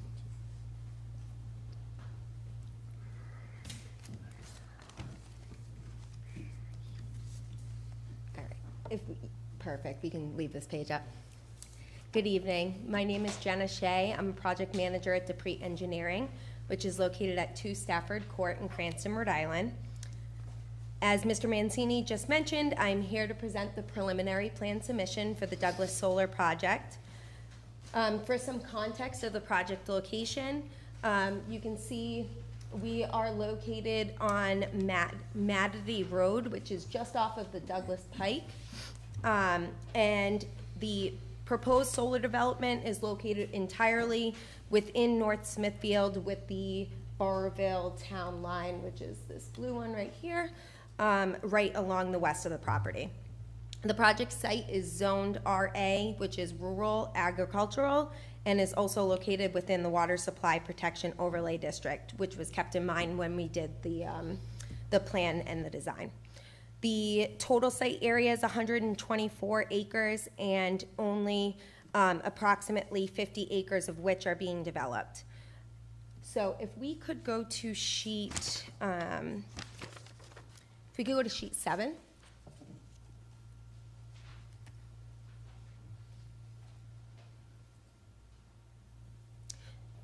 So,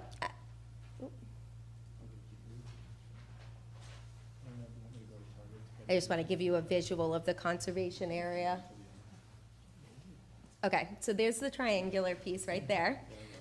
So as you can see on this plan, so this is our conservation area plan as well as our walking trail plan. So we tried to keep it very clear for you so that you can see kind of what's going on and what we're planning. So this red piece that's right over here, this is the 10-acre local conservation area that's going to be released, and then all of this area that's shown in green is the conservation area that would be provided right now, like right as the solar development is in place.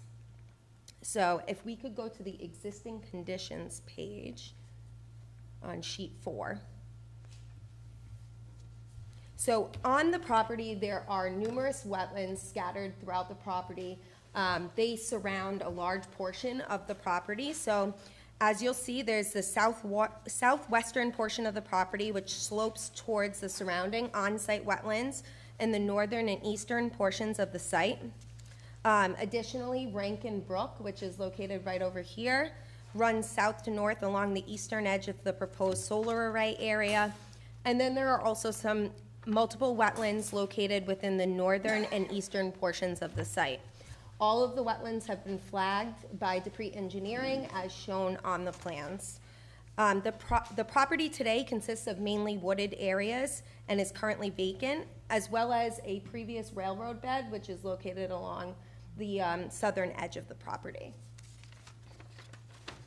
Additionally, a Class 1 boundary survey has been completed by Dupree Engineering, and that is what is shown on our plans. So now I'm going to just walk you through the proposed development. So if we could just go to sheet 6, please. So as I previously mentioned, the site is zoned RA. The proposed solar development complies with all of the required dimensional setbacks that are required for solar in this zone. Although we are proposing a development that's in exceedance of the max solar lot coverage that is allowable in this zone, this has been addressed with the consent order for the project as well. And this is due to the boundary survey completion for the property. Solar is permitted by special use permit, which Mr. Mancini had just spoke to as well. We are proposing a 9.5 megawatt solar ground-mounted solar energy system, and we will require approximately 37 acres of clearing to install the panels. There will be a 6-foot security fence that would surround the entire facility. At the bottom of the security fence, there would be a small gap to allow for passing of critters and other animals to go through the facility, as well as a minimum of 15 feet of spacing between the panels and the fence to allow emergency access as needed as well. So the site access is actually in this lower corner over here. So it will be accessed by utilizing this access way right over here, which is a 20-foot wide proposed paved access path from Matterdy Road, and it ties into the proposed, so right over here, it switches from paved to a wash crushed stone, which will serve the solar access only. This paved area will include these parking spaces. So there's 9 parking spaces over here, which are being proposed in order to provide parking areas for people that will be utilizing the trails in the conservation area. The proposed development has adequate and permanent physical access to Matterdy Road, which is a public street. So if we could go to sheet 7, I will walk you through the trails that we are proposing for the facility. So the applicant has utilized both the existing trail system and has also proposed trails to allow for pedestrians to traverse the area surrounding the entirety of the fenced array area. So all of the proposed trails, which are shown in orange, so on this plan, anything that's orange are proposed trails, and they would be proposed as 5 feet wide. All of the existing trails, which are the purple trails, those will remain in place. So as you can see just in this small section, we're tying into the existing trails to give that kind of network that goes all the way around. So now people will be able to come up this way, surround the property, come up to the Tarpon Pond, and then loop back down, as well as utilizing this railroad bed area. And then in this lower section over here, we have shown a 10-foot wide paved bike path located within the existing railroad bed.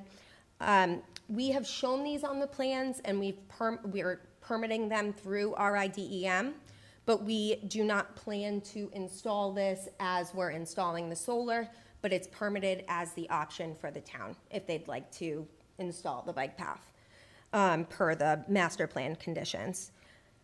Let's see. So for the visual buffering of the site, so since there's a large amount of wetlands surrounding the property. They're going to provide a large amount of visual buffering to the north and the east. And then there's also existing thickly wooded areas to the south and the west.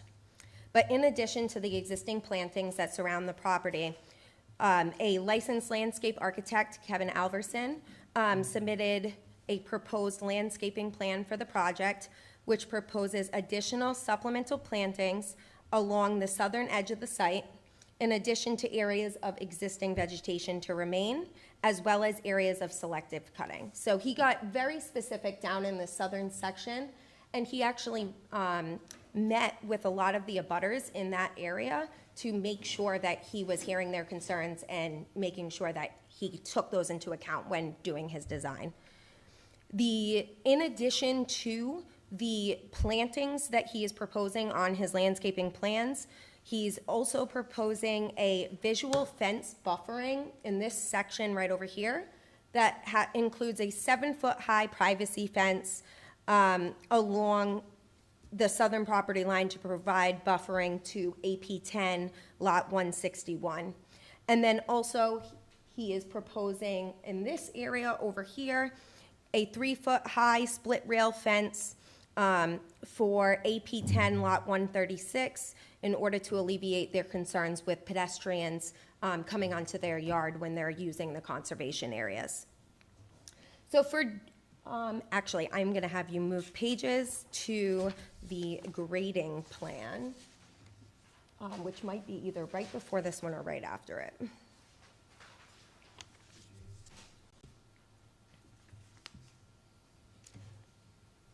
So in order to mitigate stormwater on the property, we are proposing 3 infiltration basins, which are scattered throughout the solar facility, as well as stone trenches that will be scattered throughout the array. These will help provide water quality treatment, as well as help maintain sheet flow for the stormwater on site. So you can see right over here, these 3 areas are our proposed infiltration basins, and then all of these purple lines over here are the stone trenches that we're proposing. So due to the extensive existing grade changes on site, grading will be required for the development, and the proposed grading will allow for stormwater to flow into these proposed basins and be mitigated and treated prior to being discharged to the wetlands. As Mr. Mancini had mentioned, the project is currently under review with RIDEM, with their wetlands department, and this will also include the existing wetland crossing that's located down in this section over here. We are not proposing any changes to the crossing with the exception of resurfacing the road, and it would meet the existing grade that's out there today. The only minor comment that we have left right now from RIDEM is we're just waiting on a response back pertaining to the off-site interconnection improvements for the site. But other than that comment, which we expect to hear word from Rhode Island Energy within the next week or so, we do not expect to receive any additional comments that pertain to the solar development, and we expect to receive approval within the upcoming months. In addition to the site engineering and landscaping for the site, we have provided information pertaining to a sound study, which was provided by Sage Environmental. Through their noise study and their pre-construction noise assessment, they determined that the equipment noise will not cause increases in sound level that are higher than the human perception threshold at residential locations in the study area. So this is 3 dBA. And then additionally, we have provided a reforestation plan and cost estimate that was put together by Mark Tremblay, who is a certified forester, as well as a plan for habitat restoration and plan supporting rare and endangered species, which was provided by Natural Resource Services. The forest fringe gradation and habitat restoration has also been coordinated with the landscape architect and incorporated into the landscaping plans as well. And then additionally, we provided a decommissioning estimate draft as well as the low-hazard dam Phase 1 inspection prepared by PAR. And with that, I would be more than happy to answer any comments or questions that you may have. Thank you. One issue, I just want, Jenny, could you just confirm the acreage again? You say it was 124, is that now by class 1? Because there's been some discrepancy with respect to acreage. Some places it shows 124, 127. Yeah, 127. Our consent order says 127 with an area of development of 37 acres, but actual construction and development is 27 acres. So I just want to make sure that our class 1 survey, which is now, can confirm the acreage, cleans that all up. So the reason there's probably a little bit of confusion is for the survey, it actually includes part of North Smithfield and Burrville, because they had been split out afterward. So the entirety of the North Smithfield and the Burrville lot is 125.3. But I believe just the North Smithfield section is 124. In the area for disturbance, the areas in the perimeter of the security fence encompassing, we've got 37.4 acres now. I think that hasn't changed. The fence line has not changed. And that's still 37 acres. 37 acres, correct? Okay, while we're on this, there was mention that someone said 50 acres of development land. Are we doing 37 or are we doing 50? So, I did hear 50, but and that's why I want to confirm, so it's 37? Okay, And then within the 37, it's 27.8 acres of development for the actual solar. Is that right, or is that? this is the area of the parcel that's being developed, so that would be the limit of disturbance of the property. So it would also include all of this access drive outside Okay. of the fence line as well. okay, so inside the fence line is how many acres? 27. 27, okay. No, I'm sorry. 30. No, no. 37. 37. Okay. 37 and 27 of the 37 would be solar. First of all, I'd like to compliment the developer in offering the open space and the bike path and the walking trails.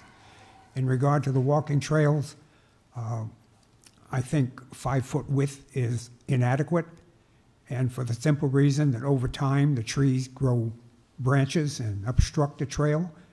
And in the future, it would be nice if the town could use their equipment to mow the sides of the trails. They have the equipment at the present time. So if it could be maybe a 10-foot path, even if it sacrifices a few trees, it would make maintenance of the trails for the whole entire future much easier. We do have the Conservation Commission in town who goes out and voluntarily helps maintain trails, if that could ever be arranged later with the developer. And we also have the Heritage Association. I want to ask one more question about, is there a historical cemetery on the property? Yes. There is. And you should go back to I know. sheet 7. I know. Also, pertaining to the 5-foot width on the trails, we can definitely look into that. There are some areas that could be a little pinched because we're squeezing around wetlands along the perimeter of the property. And then especially there's a large drop off in this back section over here. So we're trying to squeeze in those areas and give some nice trails. So we can definitely look into that as well. But my question is there a historical cemetery on the property? Yeah, And we where were just is pulling it? up the plan. I figured I would answer Okay. the first question first. You'll see, Doctor, it's on sheet 7, you'll see the cross. There, and there's a low one right on the property. Where is it? Oh, right here. Yes. Okay. Doctor, if I may, before you move on to your next point, because I had a comment about the trails as well. Understanding that it's a little tight towards the north portion over there, given the nature of this space, I would look to pull your proposed plans away from the solar panels just because, for myself, I would rather be walking through nature and seeing nature as opposed to seeing nature on one side and then seeing the solar panels on the other side. I think one of the things that's nice about this property is that you do get to be kind of, if you remember Mr. Gold, he would say he'd go out and bathe, forest bathe or nature bathe, whatever the terminology was. Forest bathing. So I would want to encourage that some of those proposed paths may be pulled away from the solar panels so that residents can fully get the full experience, I guess. Out of curiosity, would there be any opposition with these trails being located within the conservation area? No, I don't think so. I wouldn't have any issue with that. No, I think we can do that. The only issue is whether or not the trails to the north. Yeah, these Right. are Run tight. into the wetlands buffer. And then as you continue down, you know, where you have that catch basin, pull that trail off as well. We can definitely look into that. Okay, thank you. I'll make another suggestion. If we do have the good fortune of having a 10-foot trail, please gate it to keep all the ATVs out. And The good thing about this, keep in mind, this is gonna be the town's property, so they can do a 20-foot highway there if it wants. Gated, it could, invite ATVs. The beauty of it is, once we get our solar permit, it's all yours. I mean, those trails are yours. You can, do whatever you want with them. excellent. That's the beauty of it. So we control it. All we're doing is we're leasing that area that's within the fence. Yes, And so we're gonna be a tenant of the town. terrific. And I'll definitely be out there hiking, so. Will there be any material removed off-site? No, we're gonna keep it all on site. So one of the conditions in master plan was to try to balance this site as much as possible with cut and fills. And the fortunate part of it is, really, when you get to the north of it, and once you walk, you'll really see there's some huge drop-offs. And in some areas, you'll never even know there's a solar farm there. And in some other areas, you'll come up and it's right literally in front of you.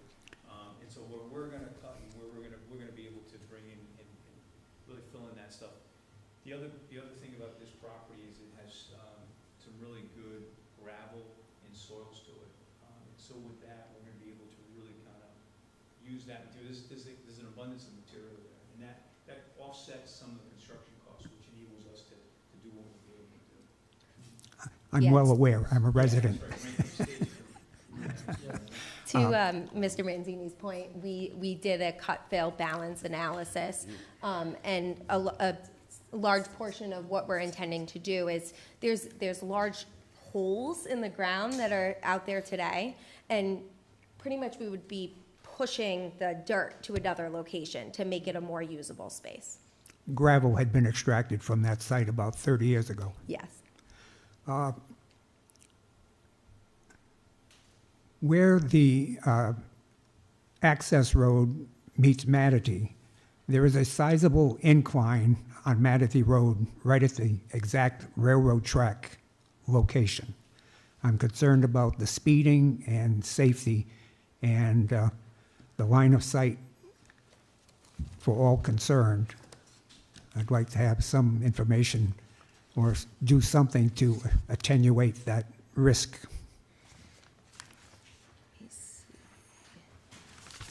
So we have a, let's see. You could pull up sheet 11, that's the access road plan.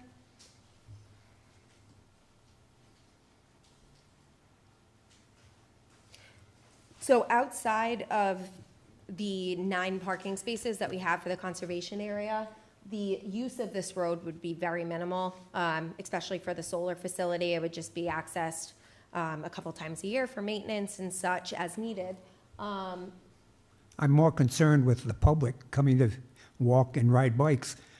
There's going to be in and out traffic, and they're going to be endangered by the traveling on Manatee Road. So the, Just below your marker, that's quite a steep incline and kind of a blind hump as you come up over Manatee, heading toward Douglas Pike. Right there. Yep. So we have not completed any traffic studies to date on the property. I don't think a traffic study is needed, it's just some safety considerations. Okay, So, I mean, I think I think the concern there may be site distance. site distance, yes. And so the issue is whether, and I don't recall, I haven't seen that, whether there's a dip or whether there is overgrowth. Do you know?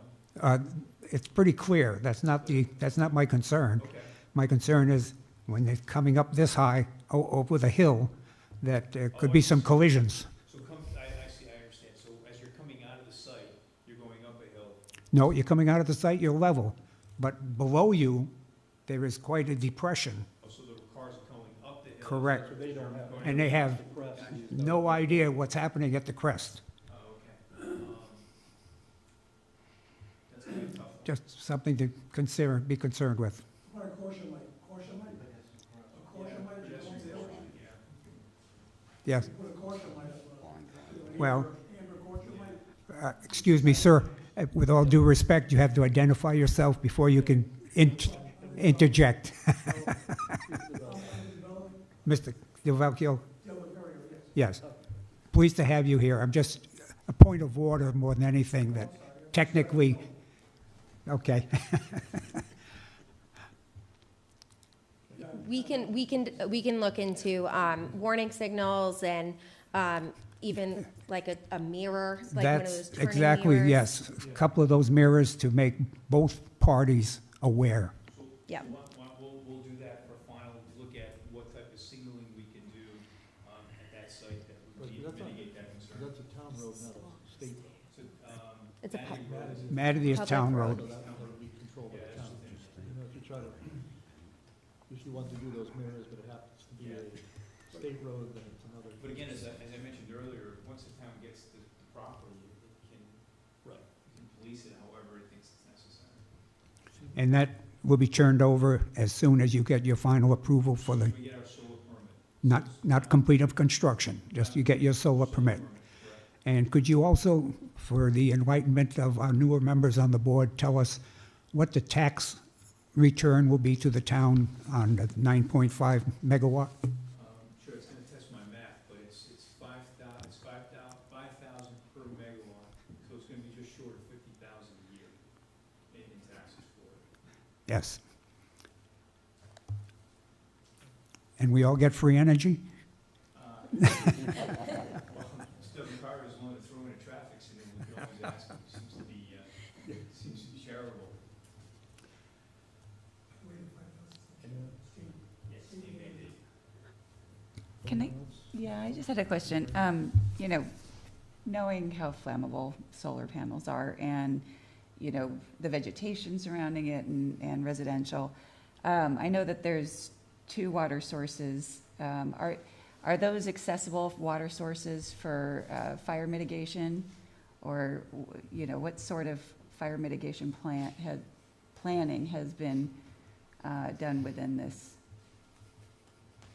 So we will be coordinating with the fire department to discuss the options for fire safety. I know typically we work with the fire department to come up with a plan on what would happen if there were a fire.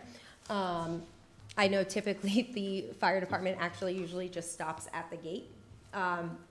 So we will have those discussions with the fire department as well. And actually, North Smithfield is very familiar with the process. There's several solar projects in North Smithfield that we've worked with, that we've coordinated with regards to fire suppression. And probably one of the largest misconceptions is the idea to think that these solar panels are actually hot, and they're not.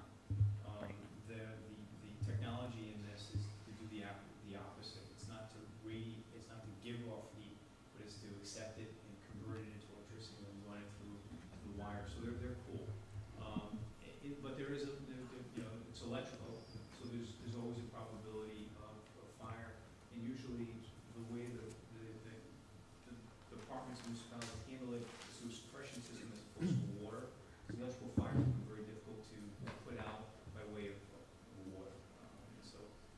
There would be other plans that would be supported with respect to how fire would be handled on the site. And that will all be done with fire department. Usually done either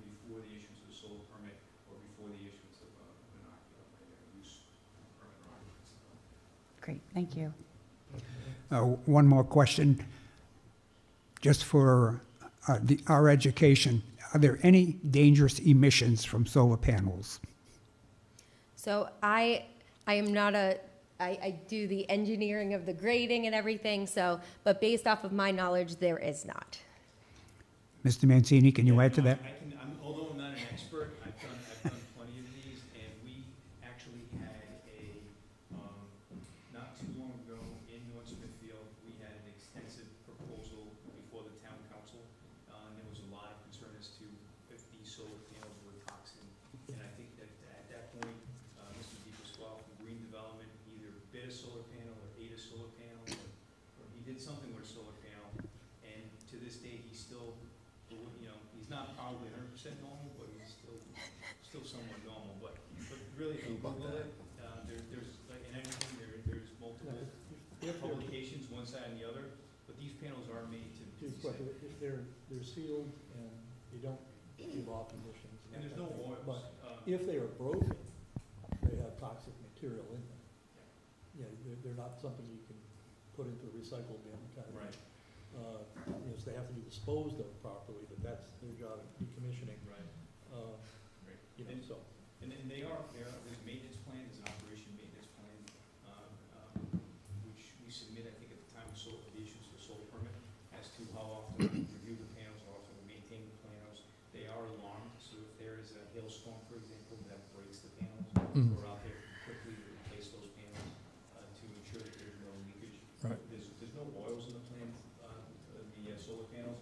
There are oils in the transformers, but those oils are not toxic oils, and they're protected as well with similar to what you would use at the gas station with several rings of concrete and a concrete pad. They're well encapsulated.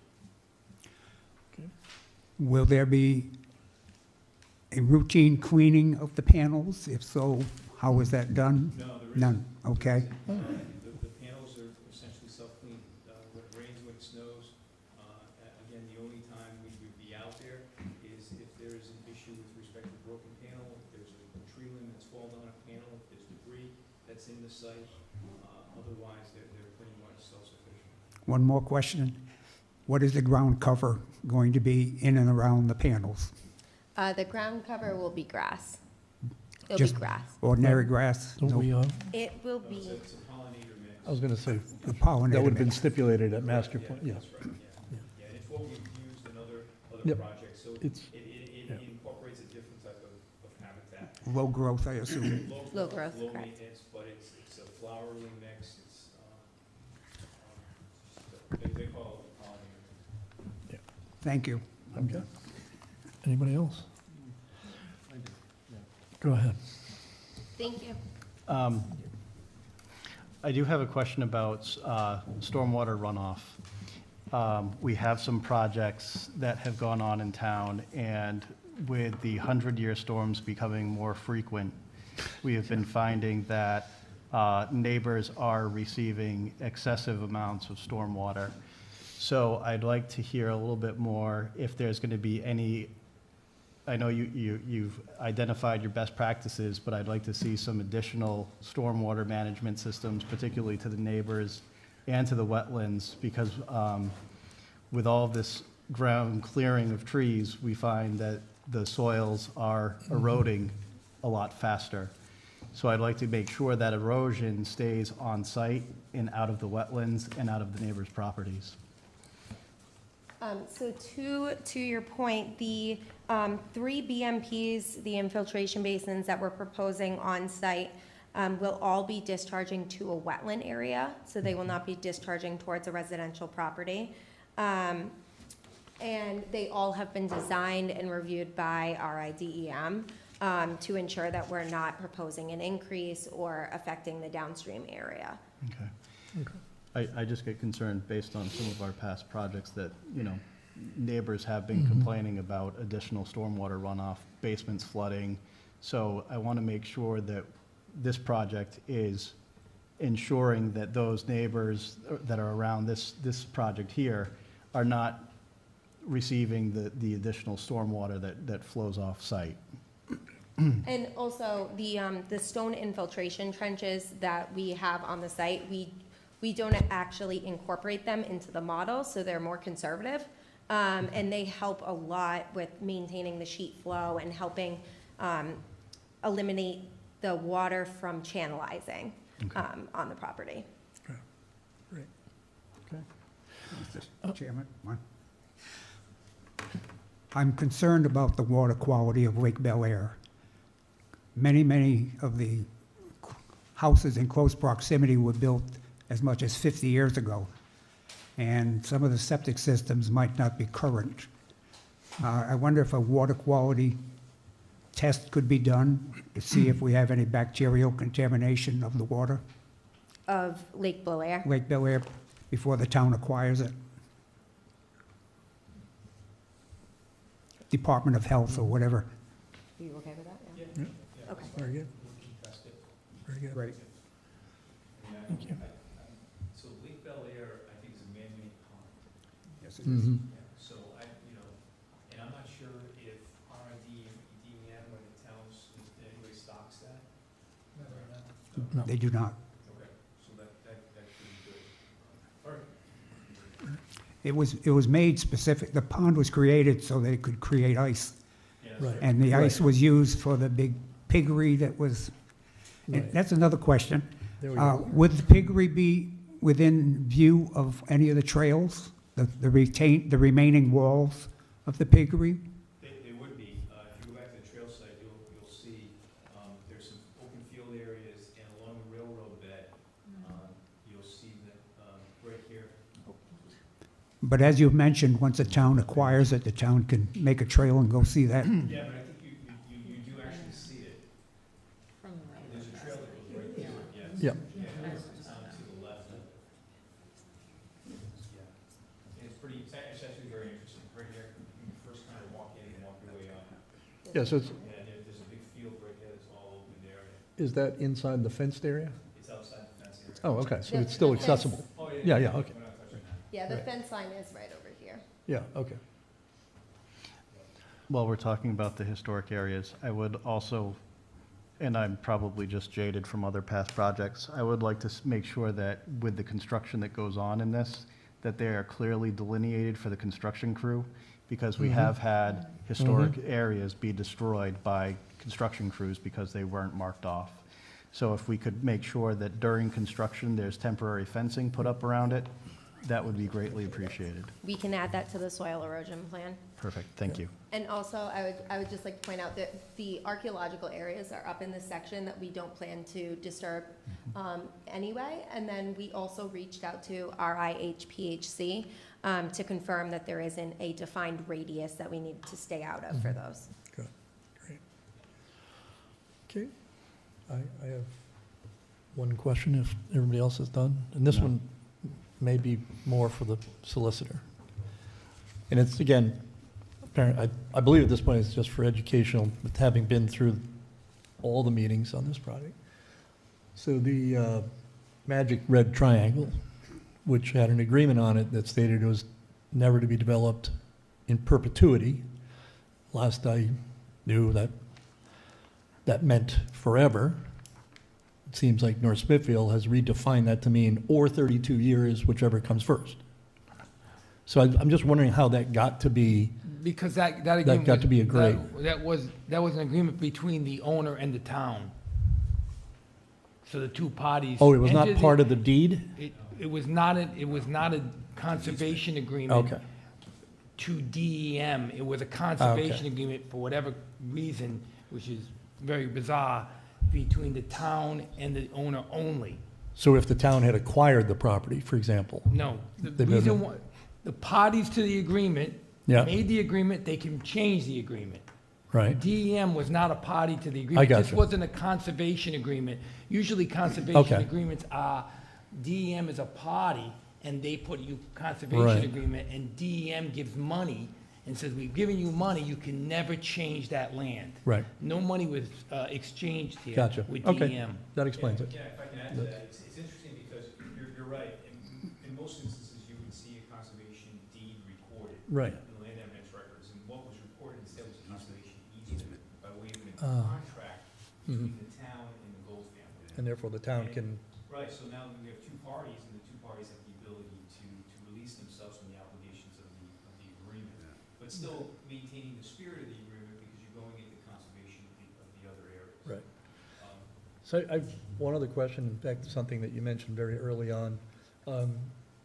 It does make sense with improved technology to say, hey, without changing the footprint, we can get another 5% out of this property.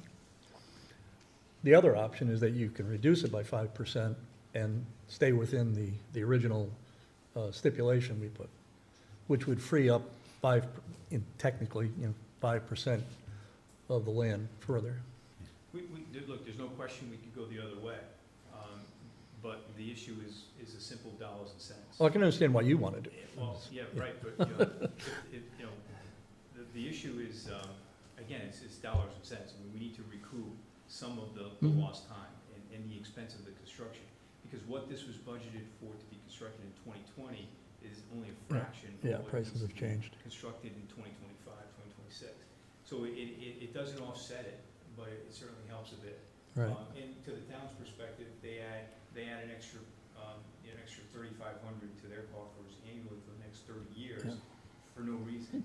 I wouldn't say no reason, but essentially just because the panel is different than the Right. older panel. Right. And the other thing too is you're gonna put an obsolete panel in, and that's gonna be problematic because in a few years, you're not gonna find that panel. Well, I wasn't suggesting putting in an you were obsolete saying panel. I was reduce saying the- just reduce it by 5% using the current new technology. Yeah, but it still doesn't get you, it doesn't make that much of a Well, I understand, difference. I get the business side, Yeah. but I'm looking at it from the town side, so I'm not, Right. yeah. Dr. Benoit? Question for Mr. Carullo or Mr. Igliozzi. Will this property be in a permanent conservation after 25 years? Or do we have to take steps to have that happen? And my understanding is once it becomes town property, the town's gonna keep it as a permanent conservation. They intend to, or they are. could? What you're looking in green will be a permanent conservation immediately, and what you're seeing with the panels, the town will own, and it will be a permanent conservation that will be triggered upon, you're talking 25 plus 5 in 30 years. Right. 30 years, not 25, Yeah, it was 30, 30 it was years. 30, yeah. So this will be something that's deeded? Right. So we won't have a triangle situation on our hands in No. 30 years? No, because the town's gonna be the sole owner of the property, and the Okay. whole, and the town, it's my understanding, the town has been trying to acquire this gold property for Right. many, Mhm. this will be the third time that the town has tried to acquire this property and finally succeeded. So is this similar to a lease? No, so. We're leasing it to, we're leasing the property, the town's gonna own this property, when this is approved, we're gonna own this entire property, not me, the town, Right. will own this entire property. Let's assume it was finally approved today, and all the documents are executed, the town will own it the day after. But a portion of it will be No, leased? everything, everything, Okay. and then the solar panels will be leased back. Okay. So we're clear, I mean, the consent order really spells it out perfectly clear. It says that, we would, upon receipt of the solar permit, the developer, the owner, will deed it to the town, Mhm. the entire property in the town of North Smithfield to be held in conservation. Okay. And then in turn, we get a lease for the use of the area which is we've identified as. And it's a single term of 30 years, can't be renewed? It's a term with an Not option 20. for renewal. And we're gonna enter into negotiations. The next step, which is a condition of final plan approval, is to obtain the lease terms from the town council. So just like the town would lease any other property that it owns, it's gonna, get into a discussion with us with regards to leases, lease terms, how to maintain it, what we're responsible for, what the town's responsible for, what we're gonna indemnify the town for. Okay. Because I do understand that when you finally decommission it at some point, it'll be reforested and all that stuff, and of course, we've got this beautiful piece of property. Again, well, in 80 years or whatever, when the trees grow tall again, but, so that's like 110 years. But I seem to recall from our early meetings 4 years ago that there was talk of possibly renewing for additional, That's right. 25, 30 years. Yeah, that's right. So it's a 25-year lease with an option to renew for an additional 5. and there could be options to renew for additional 5, but it's all gonna be discussed with the town council and what the parameters. Okay, so that's a town council issue, as to what the renewals look like. Exactly, Okay, and only the town okay. council can deal with that because it's town property. Oh, absolutely, yeah. Can we make recommendations on that? Did make a recommendation, the recommendation's included in the consent agreement. Correct, so the planning board's Okay. recommendation to the town council is that the lease would be for 25 years, with only one option to renew, I believe. Right. Mhm. Yeah, the single 5-year renewal. Right. Yeah. Right, but the, you know, when, But that hasn't been, so that was our recommendation, but has not yet been, like, voted on by town council? Or is hasn't that- been addressed by the town. Is that something they determine upfront, or does that happen in 25 years? No, we will discuss that and memorialize that in the lease prior to final plan approval. Okay. And usually the way the lease would, the language that you would normally or typically see is that it says the initial terms for 25 years, so we're setting for 25, with an option to renew for additional, 2 5-year options, or 3 5-year options, or 1 5-year option. Yep, okay. And that's done also for financing purposes, right? The bank wants Sure. to make sure you Yep. have the rights for a minimum of a 25, possibly 30-year period. Right. So we're gonna be pressing for a 25-year lease with an automatic right to renew for an additional 5 years, giving us 30 years, Mhm. which is what the bank really, that's the bare minimum. And that's gonna be our portion, our discussion with the town. Okay. Dr. Bennett? My final question. Does does the developer have any history doing solar? Oh, yeah. Yes, so, Mr. Delvacari, I don't mean to speak for himself, but he's one of the initial pioneers of solar, having done this probably 10, 15 years ago. And has done a lot in Massachusetts and Carver, has done 2 projects in Hopkinton, has done a project in Tiverton. This, I believe, would be his 6th or 7th project. Good. Yeah, and Great he's- answer. and he's also he's primarily a residential developer too, who has a current development going on top of it, so. Okay. And he was a commercial developer as well. And really want to go into it, he was one of the originals behind Dowling Village. I don't remember him from He the. was Mr. Gucci's partner. And, Oh, Gucci- yes, Gucci. yes. Yep. Say hello to Mr. Bucci when you see him.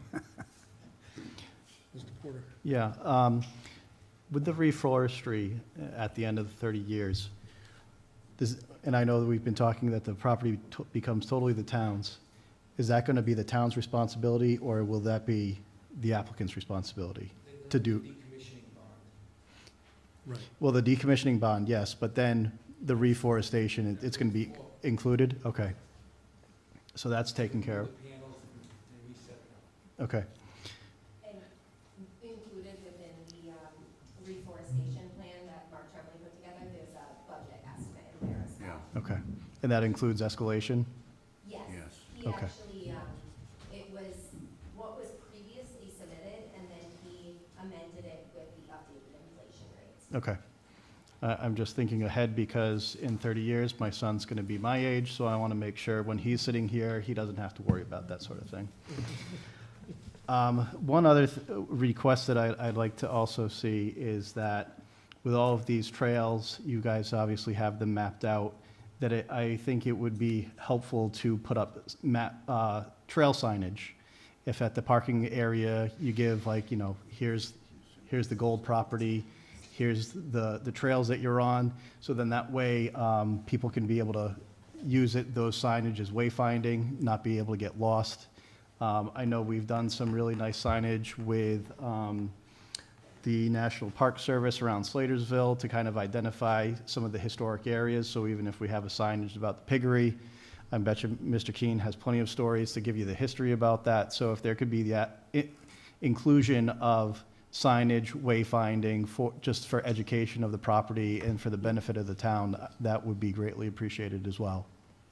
So are you thinking something on the lines of, like a posted sign with like a little awning over it, similar to what they have? Or it could be those little pedestals they put with something informational, it has like a plastic covering to protect it from the weather. You see that on a lot of hiking trails. I think they have them on the one that the Autobahn can use. They do, they do. Because they'll have either, whether it's a historical thing or it's, flora and fauna kind of. Yeah, they have like a map. Yep. and then Yeah, they that's have where they have the this. awning, and that would be Yes. like where the parking is, but then this is along the trail. Okay. Yeah.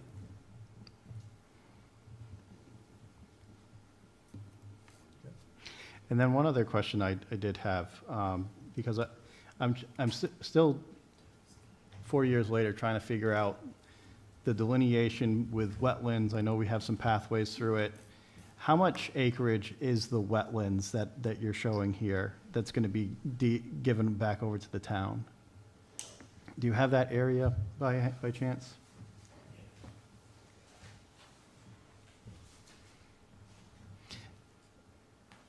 The basis of my question is I'm just trying to figure out how much usable recreational land we have versus not usable recreation land.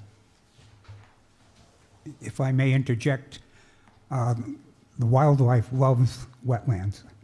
So it's being well utilized, even though we humans don't want to step foot on it, but it has great benefits to the wildlife.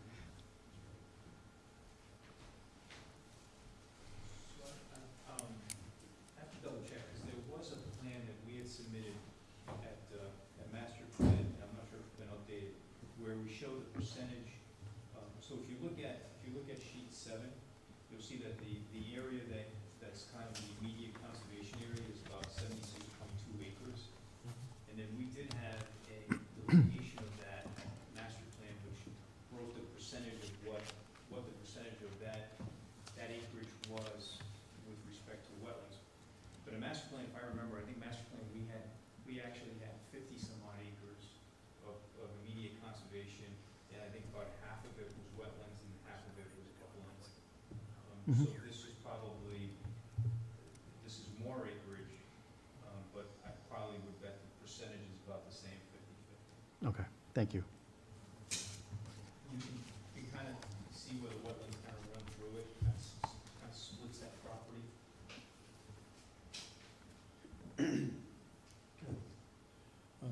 If there's nothing left for the board, we could open up the public hearing. I will make a motion to open up the public hearing. And a second. Second. And we have a second. Those in favor? Aye. Public hearing is open at 9:23. Anybody wishes to speak, please come up to the podium and introduce yourself. And thank you for your patience. Matt Robichaud from 341 Matterly Road. I'm one of the abutters to this property. I have a couple questions. One, back to your wetlands question. I don't believe 50% is an accurate number. I think it's probably only 75%. So these are all wetland flags, I believe, right? Yeah, those are all wetlands. So you're putting, and you had this conversation about the walking path being wider, and she said really couldn't do it because of the slopes. This is your setback, isn't it? So you're basically taking any usable property and making the solar field. You're giving the town the wetlands. And what you really can't do anything with.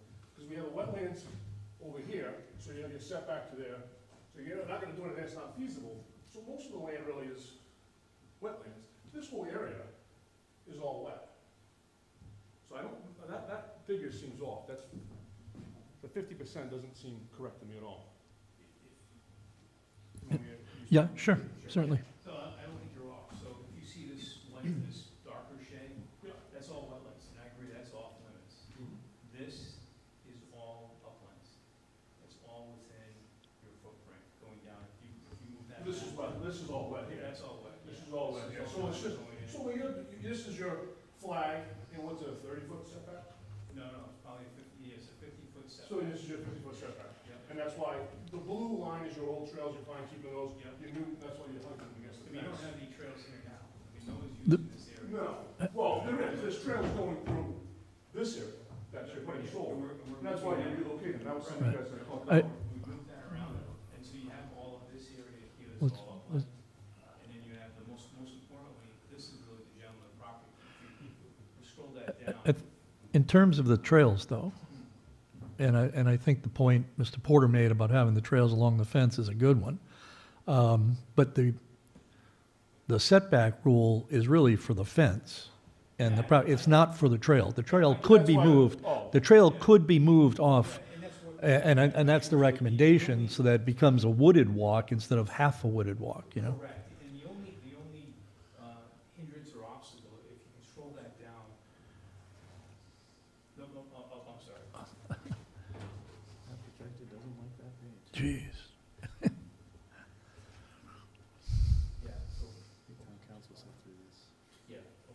So I agree here, so we can, you know, rather than hug the fence, we'll hug further up here, that's not gonna disturb or affect the wetlands. The only issue is there's a portion of the set, whether it's here or whether it's here, that has a significant drop off. Well, but if you have to have one area, something where you're walking along the chain link fence for 10, 15 feet, nobody's gonna care, but. And this is a no-brainer here too. Right. So I think what the pre was doing is it was trying to keep it out of the conservation area, to keep it But- pure conservation. yeah. But I agree with the board, I mean, the purpose of the conservation is to enjoy the walkways. Exactly. And so a 10-foot pathway is not going to be detrimental to that conservation. And you can leave a nice buffer between the chain link fence and the And walkers. You're gonna leave the wetlands in their natural state, I mean, you're not going to. Well, yeah, you're not gonna touch that, this is probably, some of this is marshland back there, I've seen it. And then it gets very clear up here where the pond is. If you've been up here, this is, we did a housing development proposal, and these units here was slated for $40 million. Yeah, where the grading permits, I think moving the walkways almost as close to the wetlands as you can would make for a more enjoyable walk. Because as Dr. Benoit said, there's lots of wildlife in the wetlands. So as long as the slope doesn't preclude it or something like that, so it's not like splitting the difference. Yeah. Push it that way. It also creates a bigger buffer on the panel side. Well, my point was just one that it's been portrayed that you're getting this great piece of property. It's mostly that's wetlands. really unusable. Yeah. That There's, most of it is unusable, most of it is Yeah, swamp big- wetland. big chunk of It is it. a nice piece of property, but they are taking definitely, I mean, yeah. it's a great donation to the town, I'm not gonna say it's not, but. Right. My other question is, where is this substation going? So there's no substation, this isn't big enough for a substation. You're gonna have transformers, and this is where your transformers are. This is a transformer here, and there's a transformer. So you only have 2 transformers.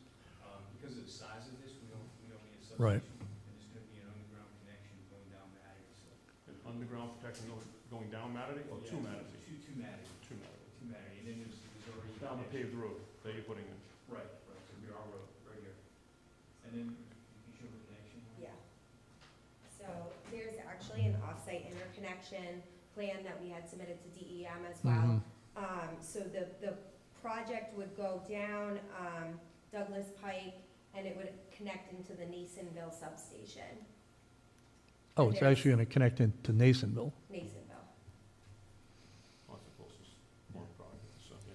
So you're gonna go underground through the woods, down that, between those wetlands? 'Cause that's my other concern, you said it was a 20-foot wide road? So that's a 20-foot wide paved road. So and right then- now, that is 8 feet wide, 10 feet wide tops, and there's wetlands on both sides? I don't know, which one? This heading out here, all through Yeah, here. but that's, you're right. This is all wet here, Correct. and this is all wet, so I just didn't see like Yeah, this so- 20-foot road through that with and I know you said you don't have your DEM approvals yet, No, but. so you're right, normally what this requires what's called a DEM crossing permit. And, as the board's aware, they're very difficult to obtain. But this pathway is already disturbed. And so DEM views it as less intrusive, so it's still a crossing, but it's not to the level that, it's not virgin crossing. So that's gonna allow us to go through that area, and then whatever it is now, 8 or 10 feet, we're gonna propose a bigger width to it. So my other concern, is this parking area. Yeah. Who's gonna police that? That's the town. Exactly. So you're giving it to us to have a major problem in the woods out there. You guys are all 19 years old, 20 years old, what's gonna happen out there? You're gonna put parking spots a half mile into the woods. Is that a half mile? Oh, about half mile. Oh. Maybe a quarter mile, it's quite a distance. Yeah, I mean, you're looking, here's the distance here, from here to here. And like you had said, that intersection out there is horrible. It is paved Mattingly Road, it's like a racetrack. Right. And that road Width's Right. up around that bend. Well, that, And we had a discussion before about this, about putting those parking spots by Lake Bel Air. Putting them out so they're on the road, so you're not having kids, or who knows what. I just Yeah. don't think it's, how many places do you let people go park in the middle of the woods? yeah, I mean, the Audubon place is probably a few hundred yards off Providence Pike, I just think it's a recipe for disaster. but And dumping trash. I agree with you that putting it closer to This- Matity Road is better. I will say that it was placed in this location But- with respect to some of the abutters in this area, Mm. and just to kind of keep the parking. So I'm not gonna speak for myself, I'm the abutter here. Yep. These are my neighbors, I've talked with them, and none of us, and I've talked to some of the other neighbors, and none of us really thought this was a great idea, to have parking in the woods. I mean, this. I'm this abutter here. Okay. Right, I mean, I think, look, there are ways to, I don't know how North Smithfield wants to police it, but it's not our purview to do it, but we don't have a problem moving it. Yeah, I think that'd be good to look into moving it. Bring it closer to, So I don't think we have any real estate here because of all the wetlands, and we had talked, No, you and I had talked on the parking lot, about maybe putting them on the Lake Bel Air side. Yeah, we initially talked about the Lake Bear, yeah, we did that, and the issue there was that it would be more of a, well, I guess you're already hiking, so what's the difference if you hike a little bit? that's the whole idea. That's- But we can talk about looking at it there, we did talk about that, actually, we talked about doing it there and there. But there is real estate here that we could probably utilize. But yeah, we'll take a look and see where we can put that, there are 9 parking spots, so it's not a. Yeah, it's not a big area. It's not a big area, so it's definitely movable. We can talk about putting them on the other side of Matity. I mean, whether it's on this side or this side, it really doesn't matter. And the beauty of it too is, it'll accommodate Bel Air, the use of Bel Air. Look, right now, people use Bel Air anyhow. Right. I mean, every time I've been out there, people have been fishing out there, that's why I was asking, what are they doing? Yeah. Shivers and stuff. Okay, thank you. Anything else, sir? So, in the blasting, you said limit blasting. Yeah, We just so- talked about another proposal where you're not gonna allow any blasting. But we're gonna do blasting back here, and we already have well issues, so some of our wells have already. Yeah, so the condition as it stands now, in master plans, there's, I think, no blasting. No It's- blasting. Yeah, our condition is consistent, no blasting. No blasting, and so what we're asking is that, look, if there is some stuff out here that just, we've gotta blast it, what we wanna do is be able to have the opportunity to come back to the planning board to seek approval to do the blasting. Right. With notice, so at least we can explain, hey, we just hit, Mount Everest and we're gonna blow it up. That way it's no, and it may not come to that point, because I think the cut and fill balance that the creek did may work, but I wanna leave a contingency in the event that we. But it would require them to come back to us. 'Cause It would require us to come back. Right, they can't just do it. Yeah, right. Right. And blasting has to be planned by, like, a blasting company and everything. Yeah, I understand that, but I'll tell you what, Yeah, a I've lot done of- blasting many times, and you think they follow that plan? Especially on a site like that where the house is so far away?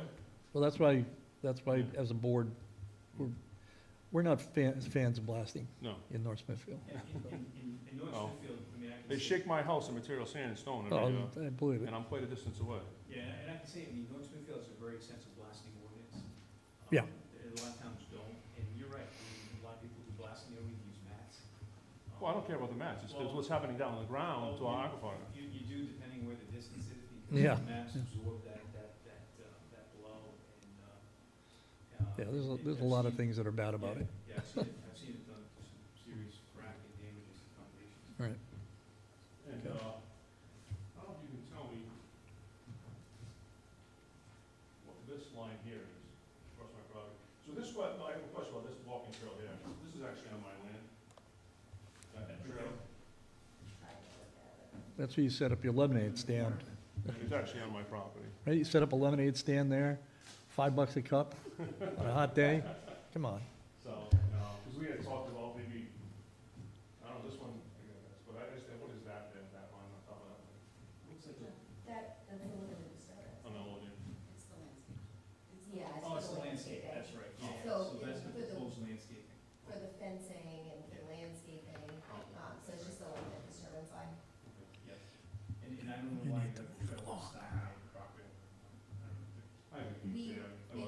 Mr. Gold used to come up there, and it was, it's just, so, and that's the other thing, about I don't necessarily agree with the 10-foot. Because you don't, you'd say one way you don't want the quads and dirt bikes out there, you put a 10-foot trail out there, even if you gate it, they're gonna get out there.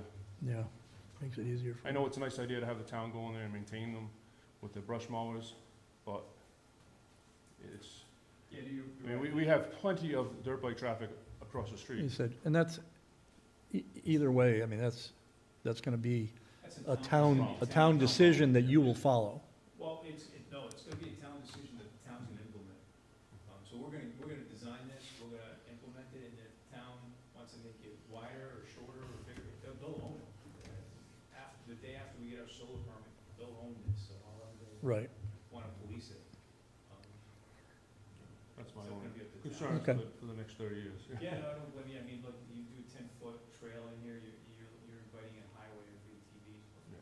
Again, that's gonna be up to the town. What we can do is to design this to the best, with as much foresight as possible, and then hand the reins over to the town to Mhm. govern and protect it. Yeah, and I'm sure the Conservation Commission and others will have a lot of say in Yeah, how that's I'd rather done. see a narrow walking trail Yeah. than a 10-foot wide quad trail. Yeah, And I'm what with we'll you. do here is we'll just confirm where the markings are, as far And I as. see you got your LED stakes out there, Yeah. flags, Okay. so. So I don't know where that trail is now, but if it's on your Yeah, property, there was we'll move it on. Well, the. Gold got in trouble for going through there before, because he filled in some of the wetlands to get by, because it wasn't on his property, so he had to end up cleaning that wetlands out Okay. prior to me buying the property. So those purple trails are the existing trails for Maine. So we wouldn't be touching those. We had just gone out, prior to doing the engineering on the site, and we GPSed all of the walking trails in the area that were on our property. So that's why it kind of just. That's probably why ends this at one your ends, because it property goes line. on the line, Yeah. Okay. Because this one actually goes back down, and I know he's on mine. Okay, Yeah, so you might have, there So- might actually be another half of it. Yeah. so, anything else? I think that is We're my good? All right. concerns. Well, thank you very much. Thank you. John Brolin, I live at 328 Matity, diagonally across from Mr. Robichaud. Just wanted to add on to the note about blasting. I have concerns on the blasting because I have a historic property diagonally across the street. Everything has a stacked stone foundation. Hmm. The material sand and stone trucks coming over the hump in front of my house shake the walls in my house. So I would just like to add on to that detail to the blasting. I don't want my barn or my house falling down. Yeah, and so again, just so we're clear, we're okay with the condition as the planning board has said it in Right. the master plan. Right. We just want the caveat that in the event that it's required for blasting, we have the ability to come back. You can always come back. Yeah, we just want to make sure that's clear, It's just- so that someone Yep. doesn't say, well, you just can't do any blasting, there's no opportunity to come back, no opportunity for variance. It's just- No, you just have to get permission, Yeah, right, exactly. so.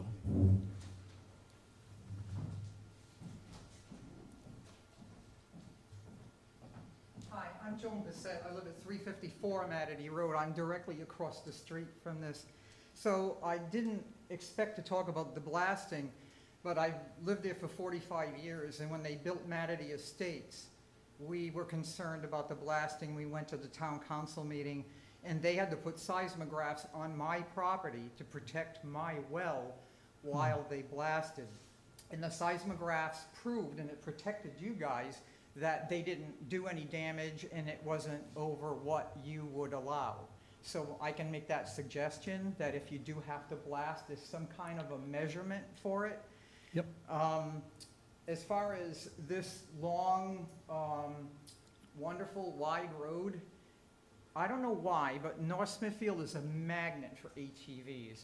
Every day, ATVs go down the brand-new Daytona Motor Speedway called Matity Road. It's all paved, cars go by at 50, and I know this Yeah. has nothing to do with you guys, but the town's gonna have to deal with it. And the police station is at the opposite end of the town. By the time they get there, they'll be gone. So just be aware that you're gonna have a huge ATV problem. And then I have one more question for you guys, and that is that I am an equestrian, and I have a horse at Brookside Equestrian Center. and there's 2 solar farms. The the King Solar Farm, and then a little one on the equestrian property. Last summer, the King Solar Farm caught on fire. I was there. A whole bunch of us were ready to evacuate 48 horses because the fire was coming over the hill towards the horse farm. Trees, stands of trees. It was huge. And we called the fire department the minute we saw the fire, and they couldn't get in it. They could not get their vehicles in that solar farm to put that fire out. Equestrian Center employees used their own ATVs to bring the firefighters into where the solar farm was, and they had to jump over the fence. So my only request to you guys is please work with the fire department to give them an egress into your facility, because the grass will grow tall, and then if there's lightning or whatever, there will be a fire. I was gonna say, could you talk a little bit about the suppression system? I just wanted to also add that we are proposing a Knox box at the entrance to the location, so the fire department would be able to access it. Yeah, it does sound like you know how to build a solar farm, while the guy that built King did a horrific job. So just, please, if you're gonna do this correctly. And just so we're clear, there's a stipulation and condition that requires us to work with local officials, fire, police, and building officer, to develop an emergency response plan, which shall include but not be limited to means of emergency access to the facility, clearly defined means of shutting down the facility, and contact information from local authorities responsible for responding to inquiries and emergencies prior to final. Yeah, that's perfect. Yeah, so it sounds like the problem that they had there was a failure to shut down the system. Well, and it was, that's a much older project. These can be shut down remotely. And then, one other quick question, the construction hours are gonna be according to town regulation, like they're not gonna be at night super early in the morning or on Sundays? No, we've done that. Yeah, as long as Okay. you don't That's have fine. any Yeah. changes to that, it'll be the town ordinance. Yep. All right, thanks. There we go. Thank you. Anybody else? Mr. Chairman, if there's no one else? No, Go ahead. Mr. King, you're up.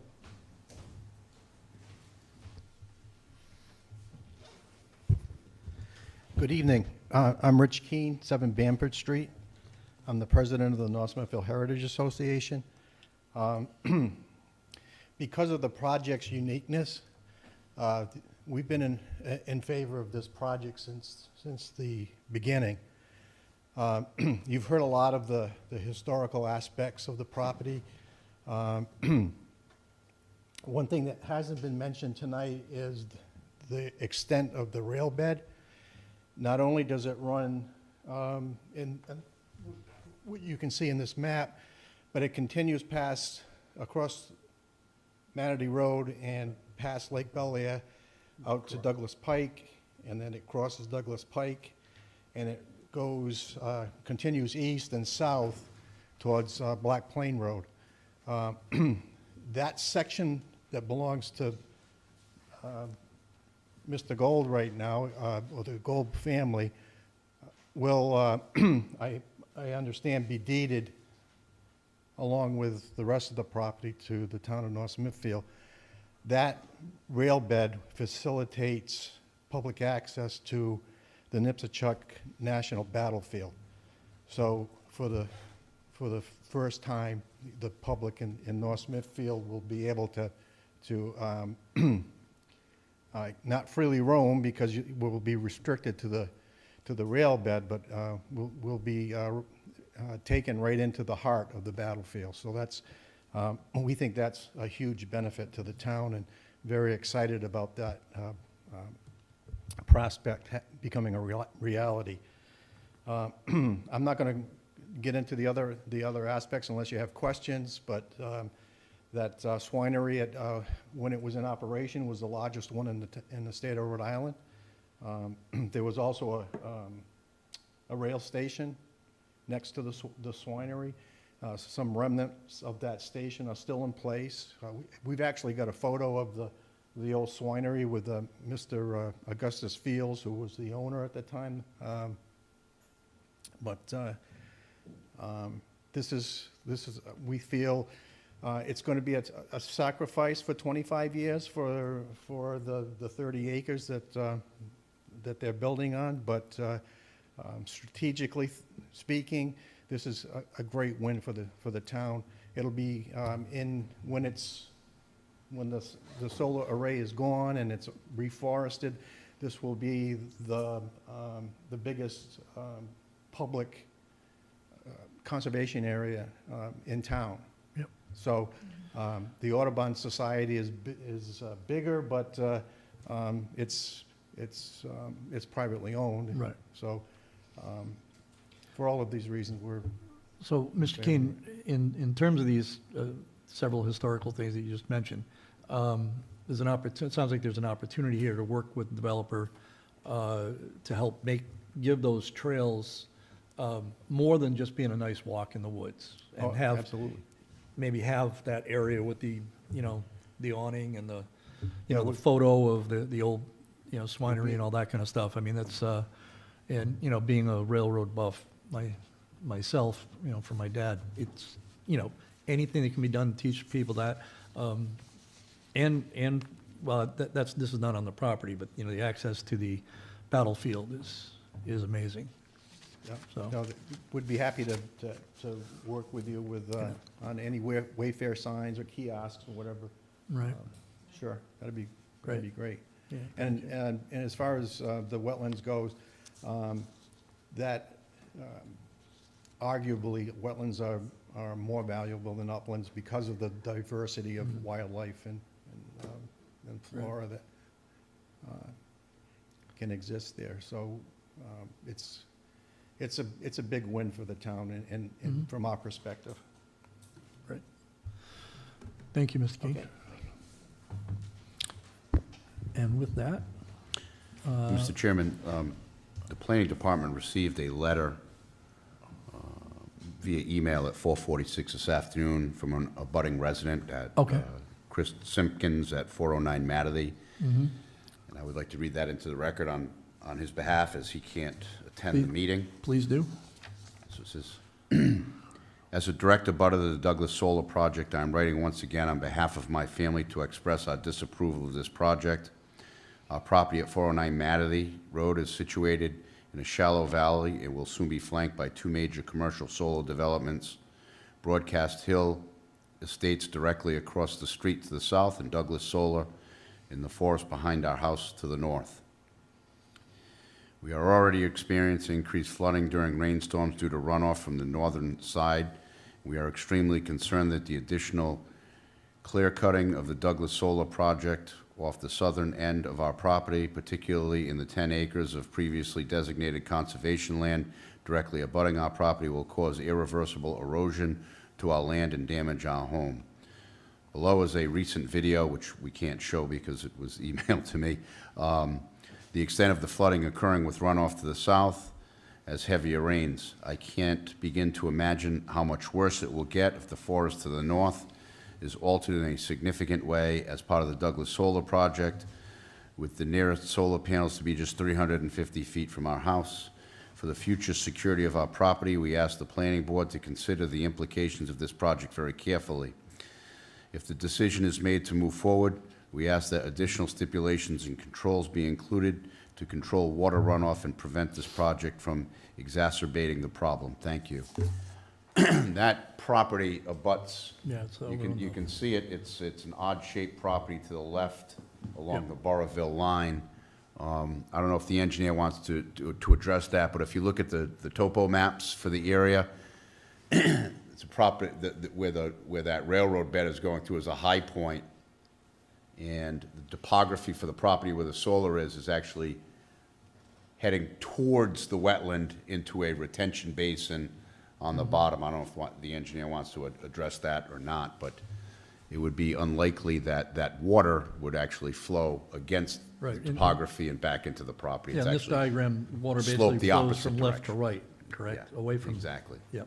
Correct, yeah, the water would have to travel uphill. Yeah. So, okay. Thank you, Mr. Carrillo. If I may comment again, Mr. Chairman, knowing the soil characteristics, the gravel is so excellent under this site that the water is going to be tempting to go straight down, not run off. Right. If there are I'll take a motion to close the, Motion to close the public hearing. do we have a second? We have a second. All in favor? Aye. Aye. Public hearing is closed at 9:50. We need to extend the meeting So at this point, because we're getting up Well, on 10. if we make our vote, I don't think Okay. we have to, we'll just move the other thing to the next meeting, Do you, the ordinance thing. but do you need to do that for town council? Is Uh, that deadline for 'em? Well, we'll ask, but let's Yeah. get this thing Okay. done. So, Mr. Carullo, at this point, we're just up for our vote on preliminary? Yes, Mr. Chairman, this is a preliminary approval. The planning department offered its findings and recommendation. I think several of the we have, We've got some new. without reading them all, there are 11 stipulations here. One of them, to clarify with regard to the blasting. Number 9 is there shall be no blasting associated with the project without a planning board public hearing. So basically, we're stipulating there'll be no blasting, and if the applicant needs to blast, desires to blast, they need to come back, notify public hearing. Public will be notified and invited to attend that hearing. Exactly. At which case, the planning board will make a determination whether to grant relief from that stipulation or not. Okay. If I may, Mr. Chair, so we've had the opportunity to review the 11 stipulations, Mm-hmm. conditions, if you will, and we don't have an objection to them. The only one that we asked to be revised is number 3, with regards to the dam. Again, it's Oh, our yes. decision not to give the dam to the town this time, at this time, until such time that the dam is repaired and certified complete by DM. So the language that we offered, and I submitted to Mr. Prulo today, is that the developer shall not transfer the dam to the town unless needed repairs have been completed and certified by RIDM. That takes the issue away from the town, leaves it on the developer's side. We work through it. Right. It's a year and a half, 2, 3 years, then we come back with it. And Okay. we've agreed to that stipulation request. Yes. Okay. So with that said, need a motion?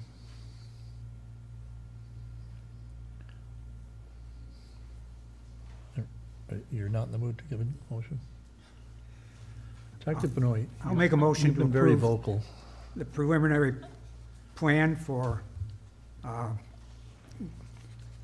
are we calling it, the gold solar? Uh, The gold standard.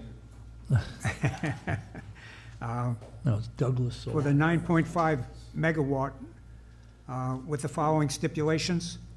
The applicant shall provide a RIDM permit for the project, which shall incorporate a paved bike path and entrance parking on Plat 10, Lot 218, prior to final approval. Number 2, the council shall approve the lease agreement for the property prior to final approval. Number 3, the developer shall be responsible for repairing the Lake Belair Dam as presented in the PARD Corporation Inspection Report dated April 18, 2024. Provide a bond payable to the town of North Smithfield in an amount sufficient to repair the dam prior to final approval with the stipulation, Well, we would ask. or just eliminate number 3? Eliminate number 3 and Aye. add in its place the developer Right. shall not transfer the dam to the town unless needed repairs have been completed and certified by RIDM. Okay, I will remove that item 3 from my motion. Next is the applicant, Yeah, we are incorporating their suggested wording. yes, okay. The applicant shall maintain a current general liability insurance policy in the amount of $2 million per incident occurrence, and shall name the town of North Smithfield as an additionally insured in accordance with zoning section 5.7.5Q liability insurance as a condition of final approval. Next is that the owner shall be required to work with local officials, police, fire, building, to develop an emergency response plan, which shall include but not be limited to means of emergency access to the facility, clearly defined means of shutting down the facility, and contact information for local authorities responsible for responding to inquiries and emergencies prior to final approval, and that the proposed development shall meet the standards contained in NFPA 1/2018 for ground-mounted photovoltaic systems and 18.2.3 fire department access roads. Next, that the owner shall provide the town with cash surety, which shall remain in effect for the life of the project, in an amount sufficient to ensure the removal of the solar project in the event that the project is abandoned and/or decommissioned, and/or the owner neglects to remove the project within 120 days after the date of discontinued operations per zoning section 5.7.8, decommissioning bond. Next, that the applicant shall provide an updated Rhode Island Energy Interconnection Agreement prior to final approval. And next, that there shall be no blasting associated with the project without a planning board public hearing. And also, that there shall be no clear cutting or removal of natural vegetation outside of the perimeter fenced area, except as required for a walking trail. Next, there shall be no use of herbicides to control vegetation on the site. Again, Mr. Chairman, you've incorporated the findings of the planner as well. Yeah. We have a motion Yes, I have a motion to approve. to approve the preliminary plan. We have, okay. We have a second? We have a second. Could I Look, we can have a do little some discussion. discussion for this? For number 9, that there shall be no blasting associated with the project without a planning board public hearing and approval. Add the words and approval. Add the words "and approval," please. Thank you. Good catch, Jeff. Because we could have a hearing, and then they could often be blasting, so. Okay, good point. Okay, thank you. Roll call vote. Dr. Benoit? Yes. Not gonna go? Yes. Mr. Porter? No. Ms. Reynolds? Yes. Chair votes yes. Thank you. Thank you. What I'd like to do at this point, we do have one item on the agenda, and we have less than 3 minutes to it. What would be the impact of moving that last item on the agenda, which is the, Amendment to the North Smithfield. the amendment to the ordinance? What would be the impact of moving that? To next. Rather than extending the meeting tonight to complete it, would there be any? Well, Mr. Chairman, I would ask the board, give it 10 minutes, because I don't think that this is, once you understand what this is, I don't. Yeah, that's a good point. You You So should we at least just hear what it is. It might be something we can do very quickly. Okay. We believe you So let's do can, the but if you 15 minutes. disagree, Mr. we'll Chairman, certainly continue. I'll make a motion to extend the meeting an extra 10 minutes beyond our minutes. 10 PM curfew. I would like 15, please. 15. Let's make that 15 minutes in case we run over. There we go, thank you. Second. We have a second, those in favor? Aye. Opposed, no? Okay, the meeting is extended to 10:15. Yeah, so where we are with this is that there's a lot of changes that can be made to this, but right now, we're gonna do a simple part, right, which I believe, Ms. Crowe, you can explain it, but I believe what you did was you took everything with a special use, and you probably made 80 or 90% of them no's. Correct. And the others yeses, and it's whether or not we agree with that. And we're only gonna do that, we're not gonna look for any other improvements. Correct. So for the understanding of the board, under the new Rhode Island general law, if a zoning ordinance includes a special use permit, there has to be specific objective criteria associated with this particular use that is authorized by a special use permit. Short of that criteria, the use automatically becomes an allowed use. So for example, pick any one of these uses that have an S. If there isn't specific criteria, which there isn't, authorizing that use, then it's automatically allowed. So what we did as a staff, and we have a working group that consists of the planning chairman, zoning chairman, building official, zoning assistant zoning official, myself, Bobby, and the solicitor. We went through the use table, and every use that had an S we changed either to a yes, depending on the use, or a no. 80% of them, 85% of them, we changed to no as an interim measure until such time that the working group completes the zoning ordinance update, which is going to include a complete update of the use table, but as an interim measure at the recommendation of the solicitor, so that the town doesn't inadvertently end up having uses that it doesn't want authorized in particular areas. We're changing it either to a yes or a no. And I'll call your attention to use number 19 on page 2.4, where I crossed out the S and I neglected to put a yes or a no, and that is a no. And that is hall general purpose used for recreation, social, or other intermittent functions not serving alcohol in an RA. We changed that from an S to a no. So what I would suggest that we do is we go through the list and only talk about, if you have an issue with one of the yeses or no's, you feel it's wrong, we'll talk about that issue. We don't have to talk about it again. Correct. Okay? So we're only talking about the exceptions where we disagree with the yes or no. Can I just add 2 points real quick? Just so you know, the plan had laid out the statutory criteria, and the statute goes on to say you can no longer make it a condition of a special use permit to be consistent with the comprehensive plan. Right. That's an illegal condition. It can no longer be a condition of a special use permit harmonious with the surrounding neighbors. Right. So because they have basically said it's gotta be like, you want a drive-through, do you have appropriate square footage? Do you have, like, it has to be that kind of specificity. Very specific. But we're concerned right now of the door being open where people are gonna get automatic yeses when we would want them to be nos if we had time to reflect, or we want them to be a special use permit with a newly created objective and specific criteria. What we're trying to do right now is stopgap, make them all nos, except if they're obvious yeses. And then we're gonna come back and go through it in a much more methodical way once we have our handle on that. But right now, we're trying to beat the crowd to the door. That's what this is about.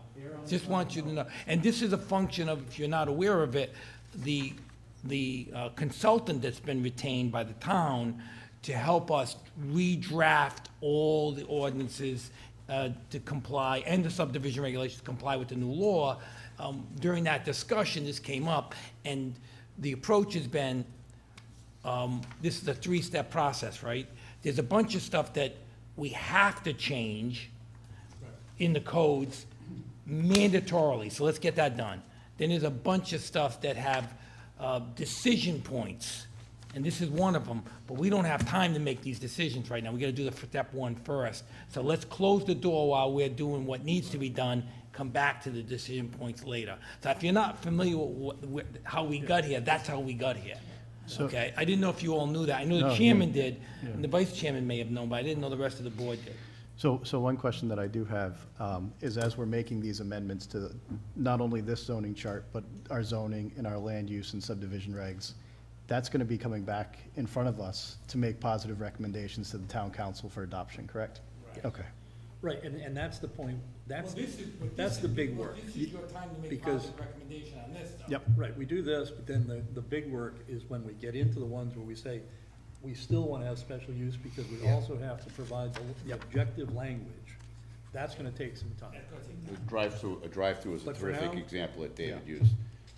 The lane's gotta be so wide, you could have so many queuing spaces, you know, you And can't that's go out into that's the also where we street. can put in Yeah. objective measurement that is consistent with our comprehensive plan. Well, you can say That's- that, but if you, that's But- back to my point. but If the you say words- the drive-through comes in, if it's consistent with the comprehensive plan, that's illegal.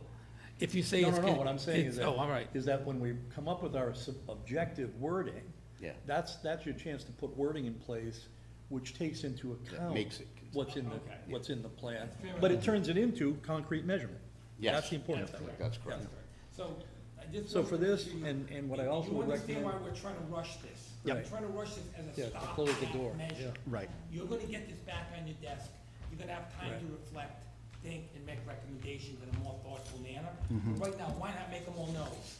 So- Like, I would suggest, forget about all the ones that have been made no's, only the ones that the planner has made yeses, Well- if you wanna turn them to a no.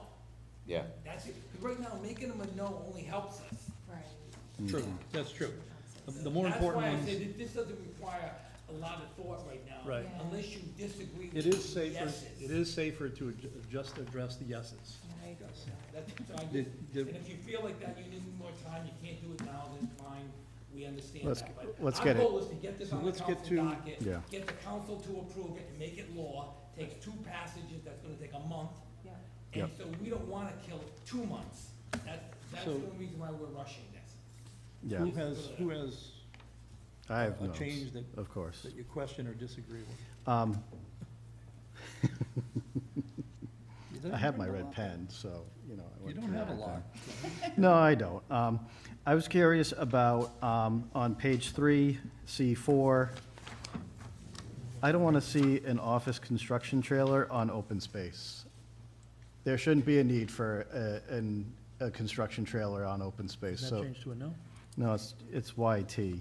I mean, I know it's term limited, but Oh. I prefer to see Then make that a no. that a no I'd agree for with open that. space. We could always make it So- later on and. Yeah, that's fine. All kinds I of have no criteria. objection. Yeah. Okay. But I would say this. When we get to, and I don't want to belabor, when we get to revising this, office trailers coming out of there, because that's a temporary use and it should go into right. a whole section. Okay. Okay? Yeah. Perfect, all right. And then, same page, D8, religious institutions. If we're, and it's under manufacturing, we have it as a no.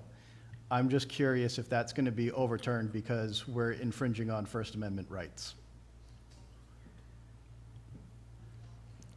Because, you know, if somebody says, I bought a parcel of and- land in the manufacturing district and I want to put a and- church there, and not only that, and now you're people- telling me that I can't build a church there, you're And infringing there's upon there's my church in- religious freedoms. There's a church in Uxbridge, which is in an industrial park where they like make pavers and stuff like that. You know, some of these churches now are big sheet metal buildings and, Well, I would rather, I would rather leave it a no because it's a short-term stopgap measure. Okay. And then we Unless have to somebody really think challenges. about Yeah. what the manufacturing areas in town look Yeah, like. what the intention I'm not is. so sure we'd want to have, I don't know how dangerous the manufacturing work is in town, but if it's a really Yeah. dangerous activity, I'll take that fight for Okay. the safety of the people next to the well, it's more about how it's manufacturing zoned. facility. Yeah. Yeah. No, it's just something that, you know, I know, we're and- big, you know, we got a lot of that sort And of thing. we're also so. both thinking of when there's something in zone manufacturing, but there's really nothing being manufactured there, you know, I mean, you just got empty space. But keep in But mind, I that got you. wouldn't prevent a church from applying for an exception, a variance from the True. code.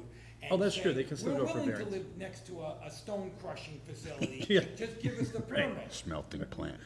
Okay, nope. I don't know what's That's going on. another, I'm just by the way, giving an absurd I example. think the point you just made is even more of a reason to only worry about the yeses, because they can always go for a waiver, even with us saying no. Okay. So, I think that the planner didn't want to make it so obvious that we were going so hard on the nose. He wanted to make sure that everybody understood that he gave it some thought.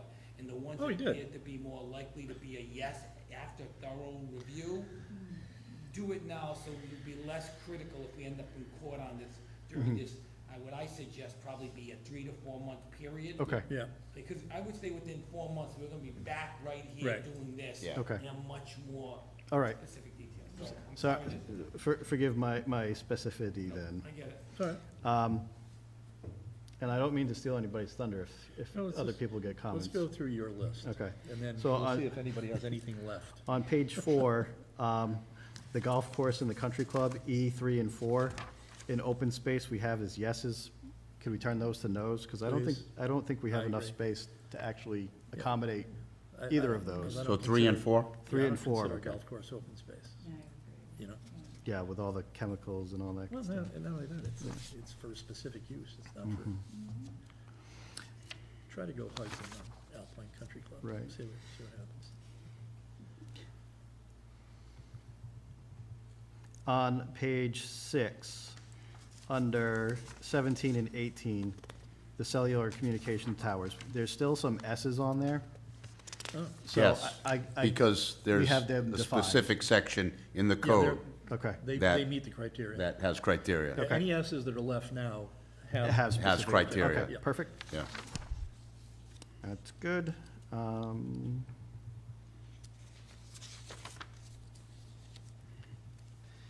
Can we put no's on all the self-storage facilities? On Which pa- one's that page- one? Page 8, number 8. Well, we already have self-storage facilities. Yeah, but we don't need any more. Business highway. Page 8. Page 8, number 8. It's one of the fastest growing businesses in the US. I'll take exception to that if I may. Okay. The new one in Providence Street and 146A has just been sold for $6.6 million. That adds to tax base quite nicely. So Okay. if we had a hidden place, Yeah. But we could still approve it if we turn it Yeah. down. yes. Okay. Would you, yeah, No, I don't think we should go straight no. okay. I No. agree. Again, that can be discussed further. Yep. Yeah. No, yeah, that's fine.